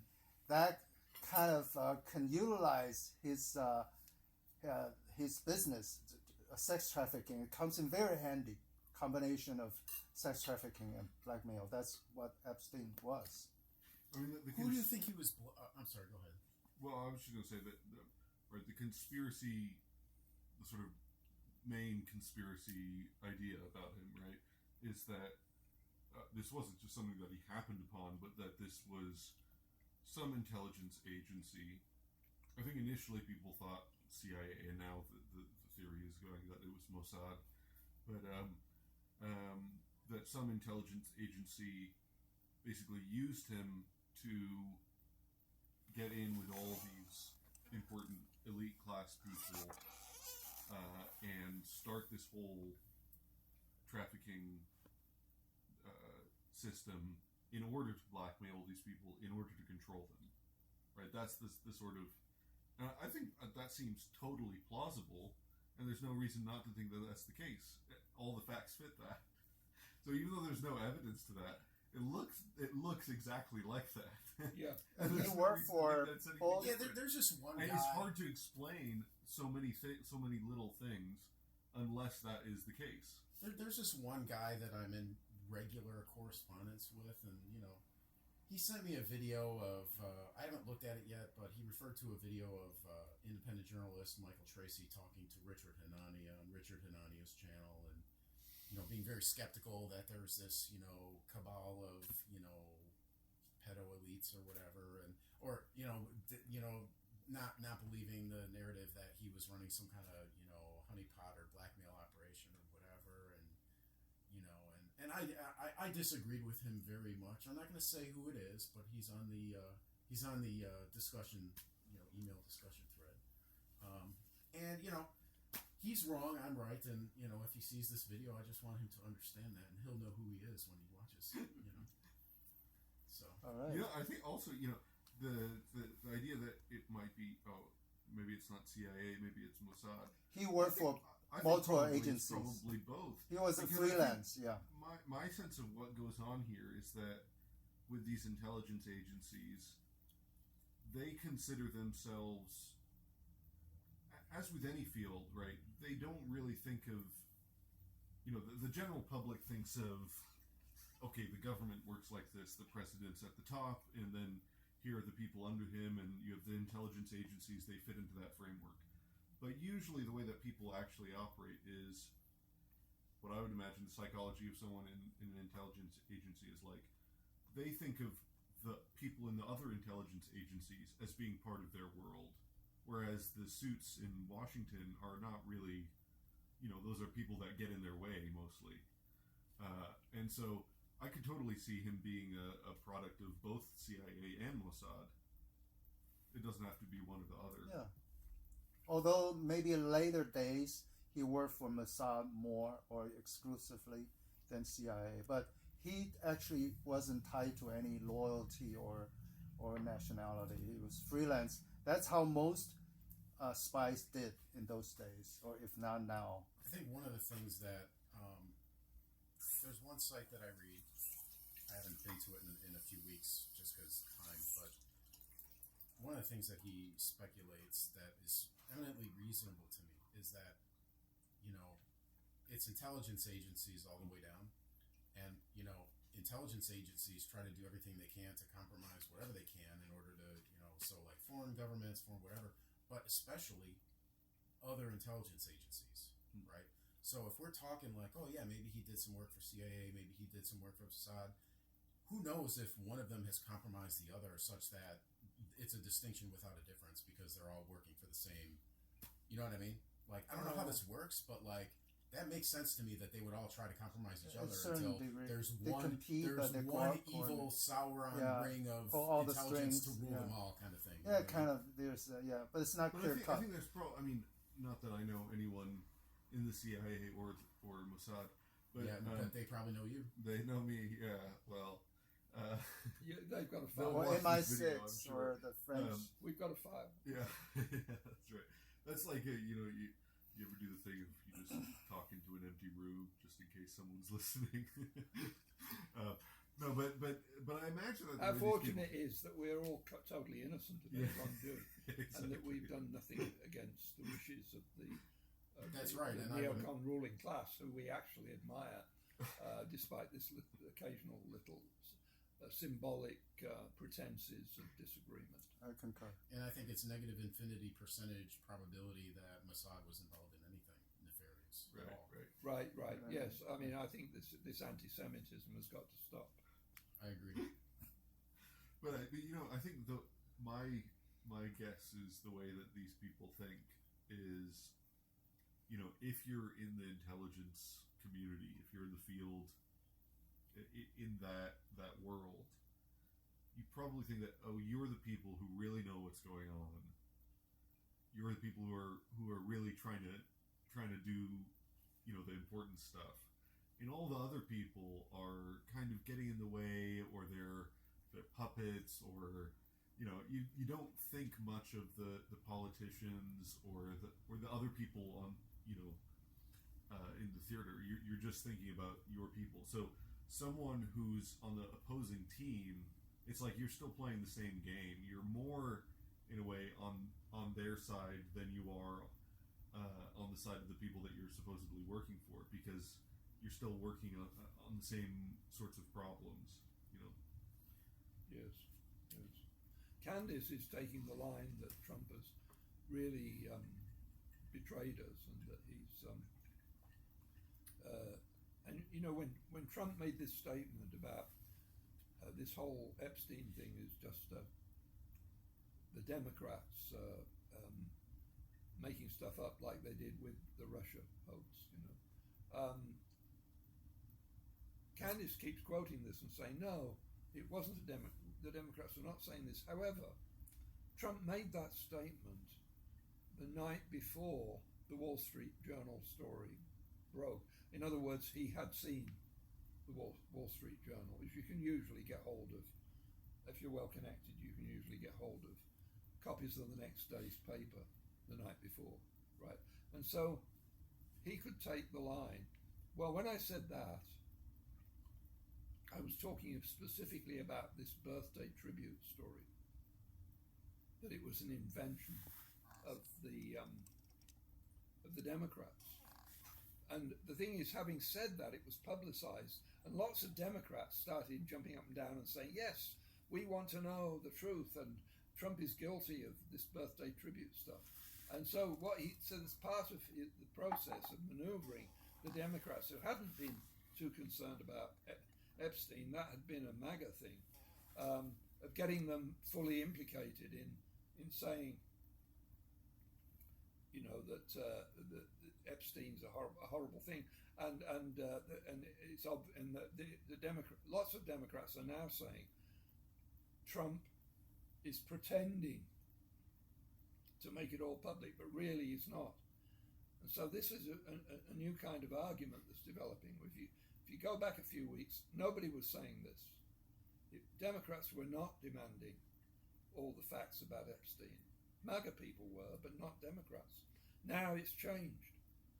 And you've got some Democrat people like Candace, some MAGA people like Candace saying, it's all got to come out. Come on, what are you hiding? But you've got lots of Democrats now saying this. So this could be a brilliant stroke by Trump. I hope it is. But So do I. If this were true, That would be so epic, like trolling. that's genius. true. 4D, 5D, 15D chess right there. But if that were true, would that mean that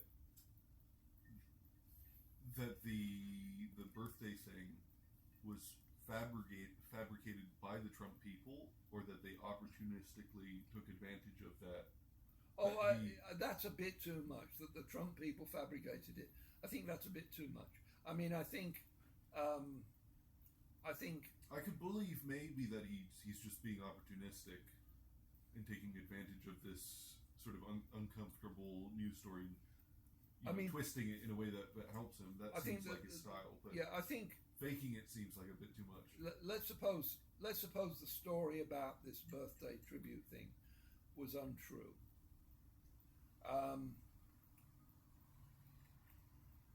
Who would have done that? Well, it would have been somebody along the lines of Christopher Steele or one of those people, right? It would have been some intelligence operative. It takes a little bit of ingenuity to come out with a story like that. There is also the possibility that it's genuine, but Trump forgot all about it. Because if you think about the context, Trump and a bunch of other people, including Alan Dershowitz, were meeting each other regularly, and including Epstein, and they were fast friends. They were all friends. And somebody, Ghislaine Maxwell, comes up with this idea: why don't all the friends of Jeffrey put together this album where they each contribute a page? And she goes to them and say, well, you could word it like this, you could word it like, it's the sort of thing that might happen, and it might happen in such a way that you were just asked to do it, and you went along with it, and the actual theme and so on was done by Ghislaine, right, not by Trump, even though Trump said, yes, I'll do that, because he didn't think there was anything there. I mean, one of the things that is striking about that whole thing is that very few people who've been talking incessantly and jabbering away about that whole incident have said, well, where are all the other pages that different people gave to this, to this composite kind of birthday tribute? How many of them were there, and who were they? And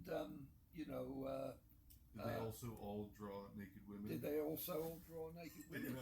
Or did they? That would be a huge story. Did they give their assent to the drawing of naked women that was actually done by Ghislaine? Right. I mean, but nobody's pressing on that point. I don't think if this is a real document, I don't think Maxwell drew the picture, because supposedly the picture is drawn such that, according to the story, such that Donald Trump's signature is the genitalia right, of the but woman. Why not? I mean, it's a naughty little. This seems like something that is done as a full. Well, but it's a naughty little gestalt. Shape. There's no. It's a naughty little shape, and she might have more of a talent for doodling than Trump. Maybe. So, but I mean, yeah. So why is nobody saying, or I haven't heard anybody saying? Did Dershowitz draw a naked woman? That's a good. He was asked that, and I think he was very equivocal. He said, "Well, I might have done, but I might have forgotten." If so, I've forgotten it. The lawyer response: I do not recall. Yeah, I mean, you know, so, but still, it wasn't just Trump and Dershowitz, right? There had to have been, I don't know, people, at least half a dozen, but maybe a lot more than that to make a book. It's leather bound, it said. It had been bound in leather. So that suggests... Yeah, this is the first I'm hearing about this birthday tribute thing, so I guess I'm behind on some... Yeah, no, news. that's the story. That's the story. That's the story the Wall Street Journal carried. When did that come out? It A was week ago, maybe less. a week or so ago. I mean, jeez. the Wall Street Journal came. This is the big story. Okay. That the Wall Street Journal reported that there was this birthday tribute in which all of Epstein's close friends submitted a page, and they gave the text of the Trump one, and it said things like. There was dark reference hints at secrets. Right? It's a very strangely. It's a very strangely worded letter. I mean, it's something like, you know, I'm not going to remember it exactly, but it's something like, well, we both know that you have an interesting secret. Yeah, it's right. Like, something like very suggestive like that. Yeah. It's about as suggestive as you could think. And then when people followed up and talked to the Wall Street Journal, like the lawyers for Trump, because he's suing the Wall Street Journal now for, is it $10 billion or something? I don't even know. Yeah, something ridiculous. But so when Trump's lawyers and maybe other people, based on what, is he alleging it's fake? Yeah, he's taking the view that it's a complete fake, and and the Wall Street Journal is culpable for publishing a complete fake, so when Trump's lawyers talked with the Wall Street Journal, apparently the Wall Street Journal conceded they didn't have this leather-bound thing. They'd just been reliably informed of what was in it. Oh wow! That's hilarious. And so, right there, it's looking very dodgy, you know. So yeah, that's the thing, you see. So that when Trump tweeted, this is all just a Democrat hoax. He might have just been referring specifically. I think it's clear. It was the night before when he would have freshly got the following day's Wall Street Journal, and I think it's very clear. And I think, first of all, it's clear. Secondly, he might be sufficiently clever to leave it open as to whether that was what he was talking about, but so that he can always say, well, I was talking about that. So when people say, when Candace says, it's not a Democrat hoax because all these MAGA people, including me, Candace, have been calling for all the release of the information, that was not the Democrats, and we weren't conducting a hoax. But Trump can just say, or someone defending Trump can just say, well, he was alluding to that Wall Street Journal story, which was about this specific production. And then, by the way, the date of this was well before any allegations about Epstein. You know, it was well before anybody had suggested that Epstein was involved in trafficking young women. Does Candace talk about this birthday tribute thing at all, or no? As far as you I can't recall her specifically picking it out. Okay. She just talks about the whole, but she might have done. I can't be sure she didn't. Okay. By the way, this reminds me of something which was quite amusing, and you've probably seen this, and that is the interaction between Candace and Matt Walsh and Matt Walsh's wife. Did you see this? No. What happened? Yeah. So what happened was something like this. Matt Walsh is, you know, there is this, as you know, there is this feud between the trad wife advocates and the, let's say, the cynics about being a trad wife, right? So, and Pearl, you know, is always saying, well, you have these porn stars who make an overnight conversion to Christianity, get into some church group, and then they start laying down the law about Christian theology. This is true. And they're still painted Jezebels. You know, I mean, I had an evangelical upbringing. I know what that meant back then. You know, they're still covered in paint, and they're showing boobs, and they've got all this. They don't look like you'd expect. I would expect a reform, someone who's come to Jesus to look. The Wilsons, Andrew and Rachel Wilson, were like skeptical day one. Oh yeah. The woman you're talking about, I think her name is Nala. I forget her last name. Yeah, that's right. And Pearl established that there was this porn thing that she was involved in, and she didn't cancel it until well after the date when she said she joined the OnlyFans, right? So anyway, so you know, what happened was that Pearl criticized. I don't know. I think it was in a tweet or something. She responded to one of Matt Walsh's tweets, and attacked him on some points.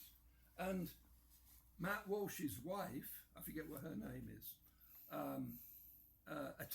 sent a tweet attacking Pearl, and she began by saying, "You're an insecure, neurotic person who doesn't have any good relationships," and all this stuff that she was imputing to Pearl, which is what women always do, of course, when they're arguing. They always make it personal, right? And so it was a personal attack on Pearl,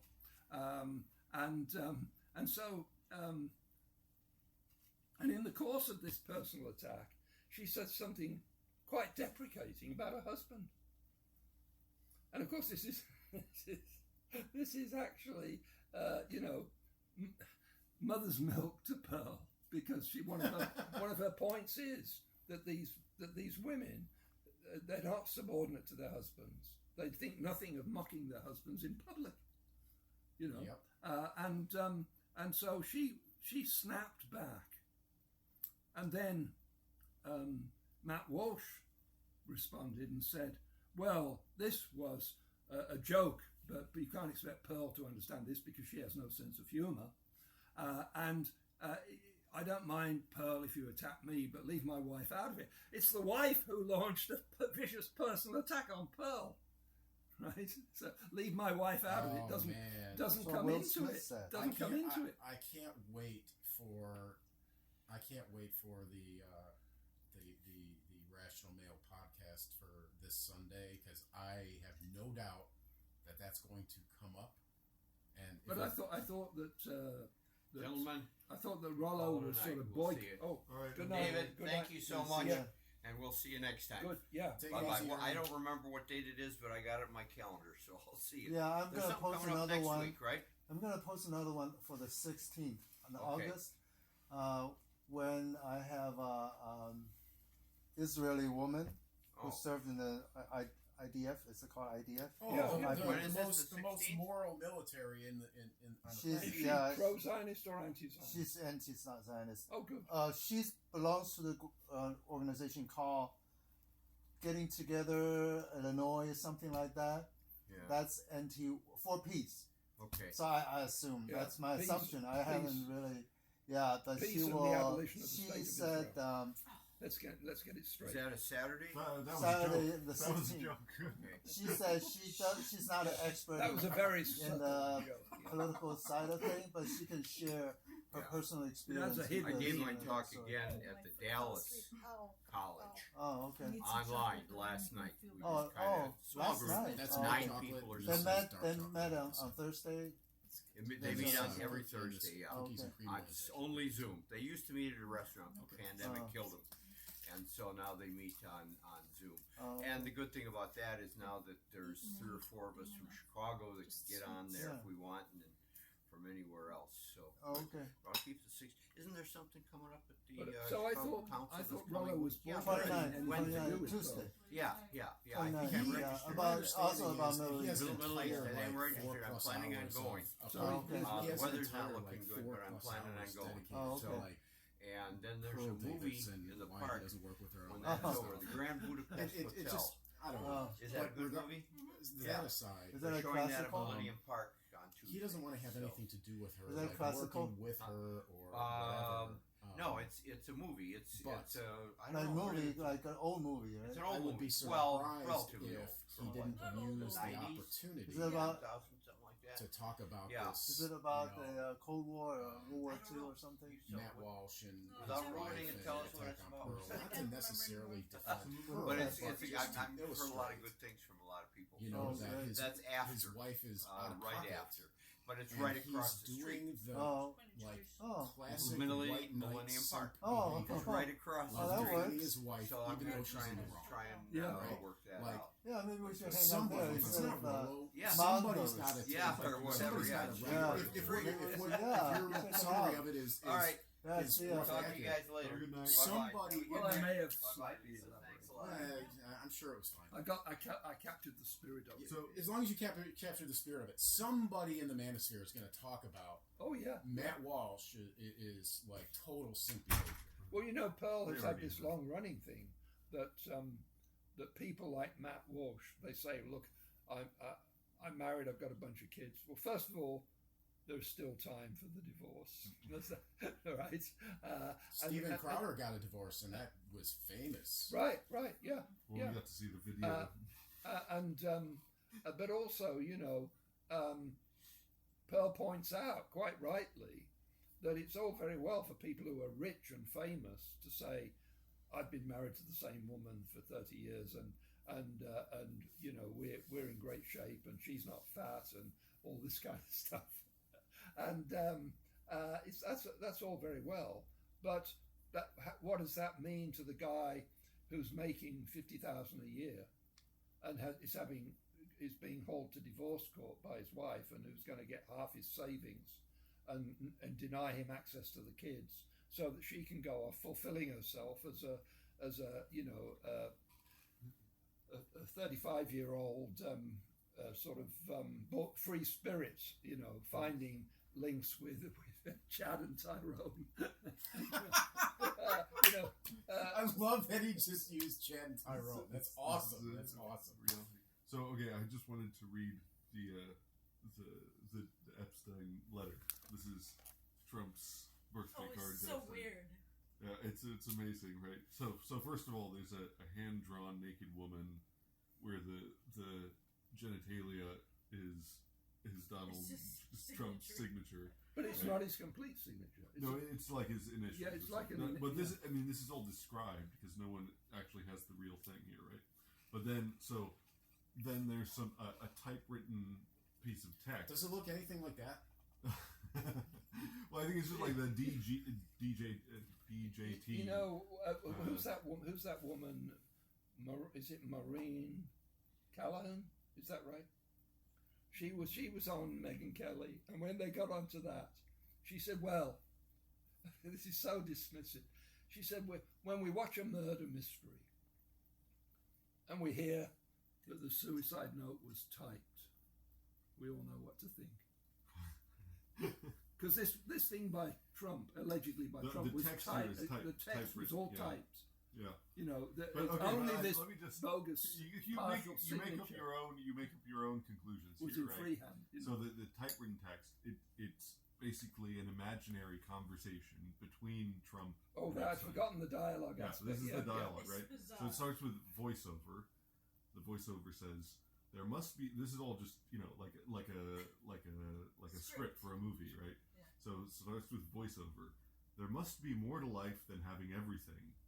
And then Donald. Which is what you might say to someone as rich and successful who you were a close friend of, like Epstein. Right?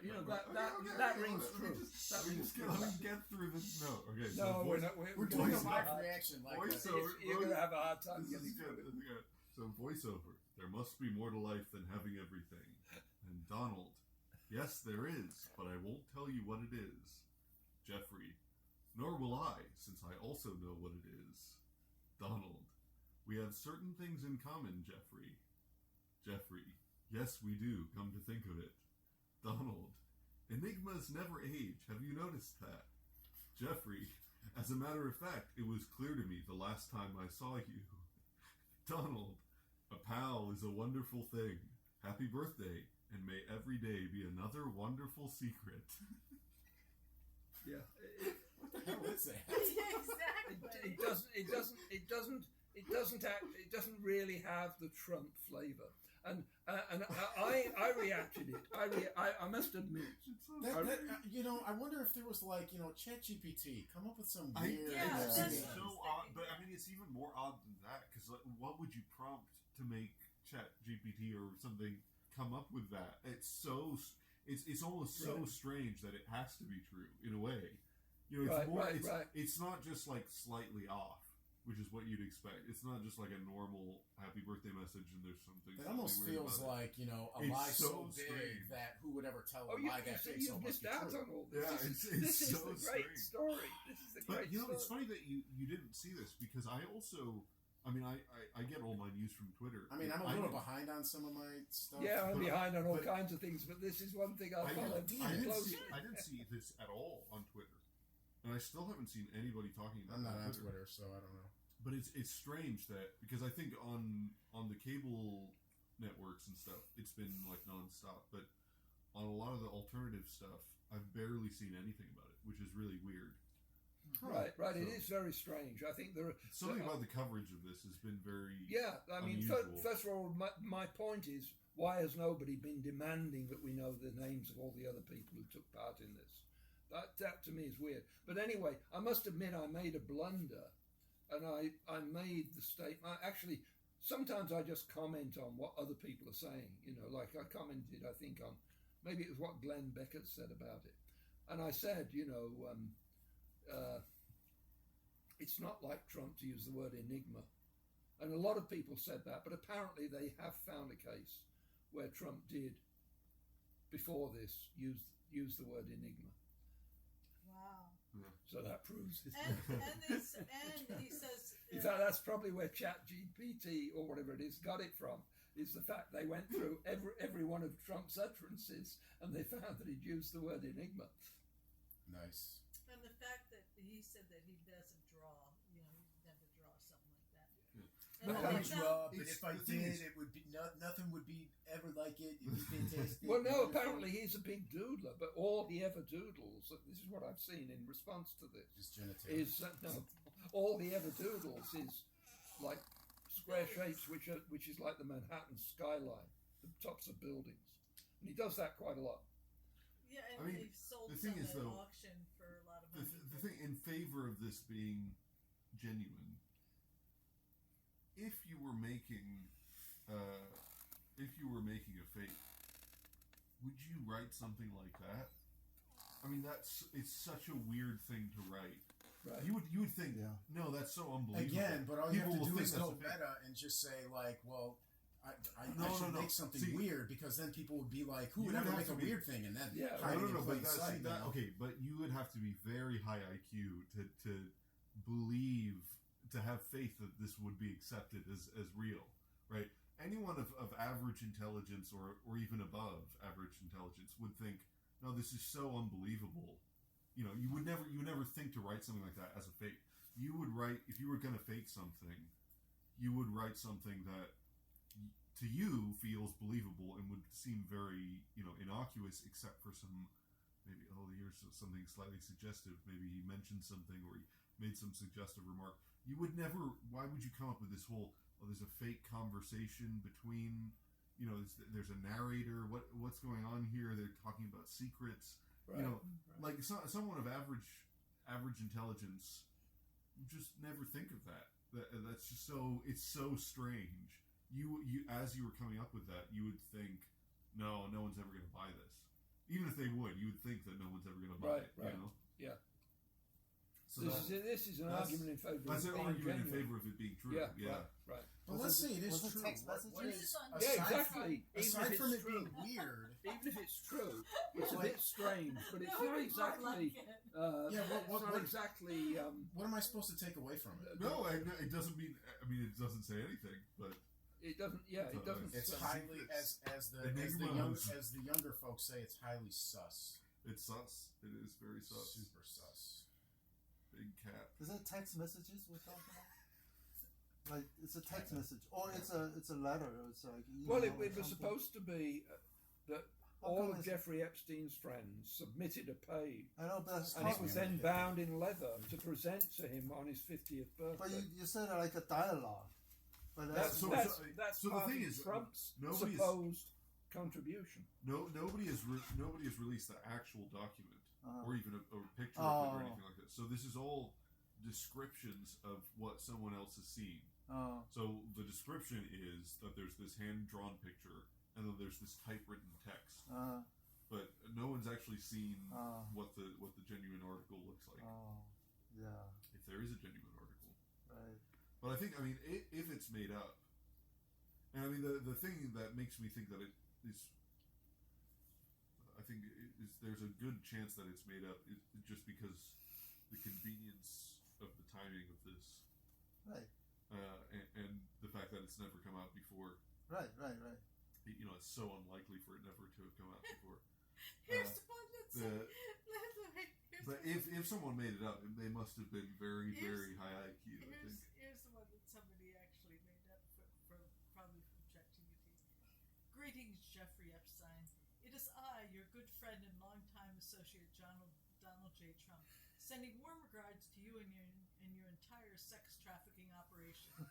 I wish you a happy birthday in my capacity as a successful businessman, real estate developer, reality television star, and potential U.S. presidential candidate should the opportunity ever present itself in the near, not too distant future.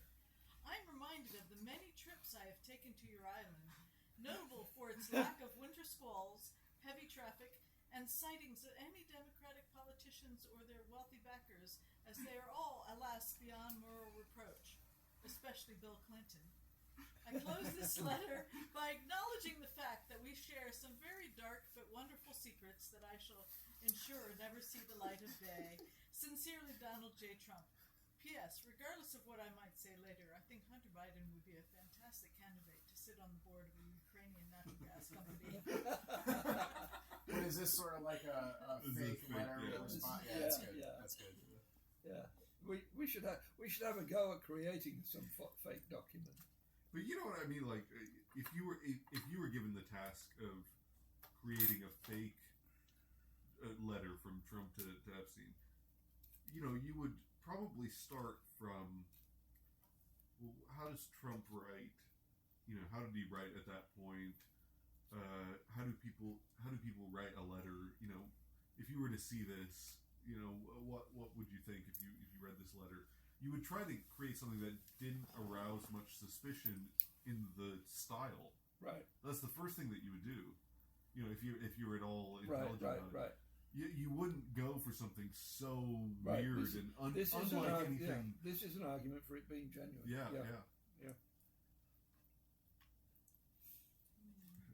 It's so strange. Do you remember? I suddenly remembered Hitler's diaries. Do you remember that? Oh, it was before you were born, I think. Yeah, somebody came out with Hitler's diaries. Yeah, that's when I was in college. That was a long time ago. Yeah, that was long time. fake, It right? was a Turned long out to time be ago, fake, right? but I remember it vividly. And there was a well-known English historian. Let me think of his name. Who said, "Oh yeah, this is genuine." I just can't think of his name right off, but he's well known, very well known. Wasn't A.J.P. Taylor, but the next most well known British historian of that period, sort of coming to prominence in the 40s, 50s. He gave this Hitler's diaries his seal of approval, and it turned out, of course, to be a complete hoax. But the thing is, somebody pointed out, because everybody read in the press excerpts from this supposed Hitler's diaries that were actually bogus, right? But somebody pointed out, it's exactly what you would do. You take everything that Hitler ever said and make it more extreme. So if you think that Hitler hated the Jews, he'd say, I really hate the Jews, you know. I mean, it was like that. Everything was just a bit more extreme. Something that Scott Adams might say a bit too on the nose. Yeah, right. So, yeah, exactly. And you know, if Hitler, we all know that Hitler hated Churchill. So he'd say, I really, really hate Churchill. It was just like that, the whole thing. And, there was nothing where someone fabricating it would be taking a risk. Some amazing new revelation about Hitler's private life or something like that. And so that was a giveaway, really. That people should have realized right away that it was a hoax. So Trevor Roper, that's the guy's name, Hugh Trevor Roper. He was a big British historian of the Second World War, as was A.J.P. Taylor. I remember A.J.P. Taylor came out with this book, Origins of the Second World War, and it aroused a real furore. People were constantly attacking it and saying, it was actually very mild. But it basically said that Hitler was no different to any other German politician. It's sort of, he was a bit. A.J.P. Taylor was quite clever, but this guy Hugh Trevor Roper viciously attacked it. So that's how I first heard about it. But anyway, then years later, I heard that he had endorsed the Hitler Diaries. But if you're going to, well, see, if you're dumb and you try to fake something like that, then you go way too exaggerated and too obvious. Right. That's the trap. And then if you're sort of a midwit, then you try to make it as innocuous as possible. So in order for it to be really unusual in a way that's not exaggerated, it's just strange. That you have to be high IQ to do that. You have to be an exceptional person to pull that off. That takes a certain intellect. Or it's AI.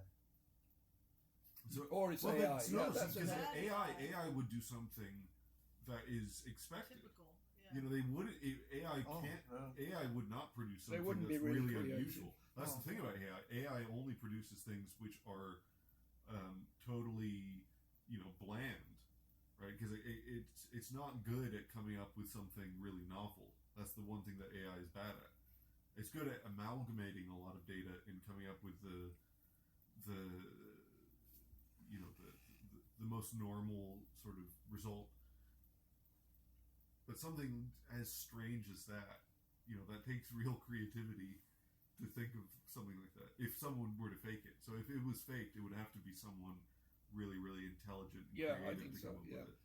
But it could be a journalist or a spy who's could be just Stephen quite, King. quite intelligent, journalists, I don't but know not if there's any necessarily journalists that well known. intelligent or creative. There's a meme that says, I've heard it in a number of different contexts, and I don't know who first said it, but it's like somebody said, it doesn't matter how much you hate journalists, you don't hate them enough. Yeah, I've seen that. And it's like, yeah, but yeah, that makes a lot more sense if Trump was talking about this stupid birthday tribute thing, rather than the whole Epstein apparatus. Exactly. Because otherwise, that was just that just struck me as like gobsmackingly, what? Like almost like is he having a Joe Biden moment or something? Well, he said that before the story came out to the public. He said it the night before. It was right before. So if you saw that before you saw any of the story, then it looked very strange because he's suddenly talking about this when it wasn't a huge story yet. But didn't he have like a massive Truth Social post that got ratioed? Yes. Ratioed? Yeah, ratio, my understanding, I think it means... Ratioed is basically if you get more comments than likes, usually. Yeah. It's basically like if a normal distribution of like a well-received post, you have three things, right? You have comments, you have likes, and you have retweets, let's say, or retruths, reposts, whatever. Right. So a normal distribution is that you get the most likes, you get a smaller number of comments, and a smaller number of retweets or reposts. Oh, I see. But if you get a lot of comments and a lot of retweets, but very few likes, that means that people are, they didn't really like what you said because they're engaging with it, but they're saying negative things and they don't like it. So that's the word ratio is a verb, like he got ratioed. You got ratio. Is It's how also they like usually on express it. YouTube, Oh, I you know, see. you have like and dislike, because most of these social media things they don't have dislikes, which I think is a bad idea. Yeah. But with YouTube, let's say you have likes and dislikes, They and used so to. if you get way more dislikes, if you have like That would be 20,000 yeah. dislikes and you only get 5,000 likes, That would be a more then straightforward you're ratio. ratioed. Yeah. Although they hid the dislikes on YouTube, which is By the way, one Yeah. one little point about this whole red pill metaphor. In the movie The Matrix, you're really seeing an imaginary world or a false world, right? You're seeing objects that are not really there and things like that. But it's a fairly short step to say that's an extreme exaggeration of what somebody might think is going on, right? That you've been given a false narrative, and I think it is clear. If you, I watched The Matrix several times. I think it's quite a good movie. I like it. But one thing about it is the Marxist message is very clear. You know, and I think there are several giveaways where and it is drawing a parallel between ruling class, capitalist ruling class narrative being thrust upon people and giving them a false view of the world, and the literal sort of totally different reality, even down to the existence of people and physical objects and so on. And one place where that's very clear is the very end of the movie, where he's in a phone box and he makes that speech, and it's quite clear that it's not a speech that's confined to the world of the Matrix. It's talking about the ruling class pulling the wool over your eyes, you know, and if you break free of that, then the possibilities are endless, which is meaningless in terms of the Matrix, right? I mean, it doesn't say the politics. The possibilities are endless, but that's the spirit of it. And in fact, you know, the possibilities wouldn't be endless because you'd be in a much more nasty world if you were to take the red pill, if everybody was to take the red pill and see reality for what it was. So, you know, there'd be this ecological disaster and all the stuff that is being kept from you. But that was one place. But there are other places, I think, that I can't remember so precisely in that movie, where it's clear that, oh yes, I mean, one thing is the idea that these people are being kept in tanks where they're being given this false world. You know, that's presented in a certain way, and it's presented. See, one of the mysteries about the Matrix, the story of the Matrix, is why do these agents, these electronic entities, need to keep humans alive at all? I mean, apart from the rebels, there are Morpheus and a few people who are rebels and who are away in a spaceship or a submarine or whatever it is. Nearly all humans are in tanks and totally at the mercy of the agents or the electronic overlords of this whole thing, right? So they could just kill them all if they wanted to. So why do they need them? Why do they need to keep them alive? And there is no sensible answer to that. What? Well, I mean, Yeah. the answer given in the movie is that they're basically They're harvesting the thermal energy. they're Yeah, right. using some But kind this of is so energy. ridiculous in terms of elementary physics. You can't take it seriously. I mean, but the And- point and is, it it's doesn't like explain- exploit. The point is, they're being exploited. Yeah, and it doesn't explain, even if you take that seriously, it doesn't explain why you would need to keep them in the why you would need to build the Matrix. Oh, I Which is think. obviously I think that. No, I think there is a pretty ready explanation for that. That unless they have some kind of constant mental stimulation, like living in a real world and being aware of it, they wouldn't work as batteries for the. That doesn't sound very Yeah, that plausible does. at all. No, that sounds okay. But the point is, Why you can just keep but people alive in a so vegetable state? the movie talks about that all these millions of course, we don't know how many there are, but presumably there are Well, you millions. see the fields. Right, and they right. even talk about It that, seems to just be the fields and enormous. fields of people, You know, right? all these people who are just in tanks. Why do the rulers of this whole thing, who are purely electronic entities existing in a computer, presumably, right? Why do they need to keep these human beings alive? And you know, it's well, we're told that they're exploiting them for their energy, and there is this joke about you're a copper top, which is you know, a battery, right? There is some brand of Duracell. Duracell, that's the right. thing. So they're being kept alive, but what does that mean? I mean, the energy you can get out of a human body, it is certainly a lot less than the energy required to keep it alive in a tank. You know, you're not gaining any net energy here. So you know, that whole thing is ridiculous, totally ridiculous, indefensible.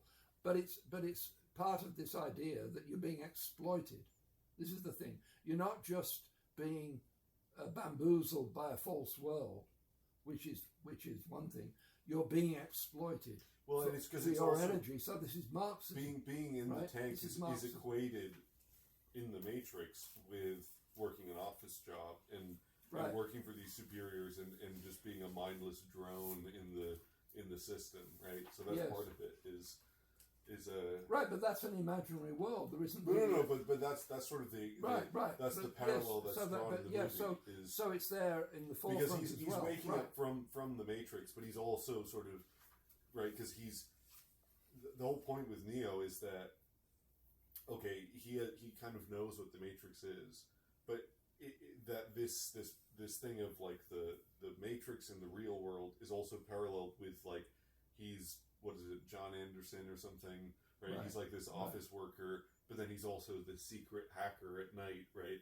So he's like that's who he really is he's this rebel, you know, sort of creative rebel guy, but he's trying to escape this prison of his mind of the office work where he's just a mindless drone in this environment. Right, yeah.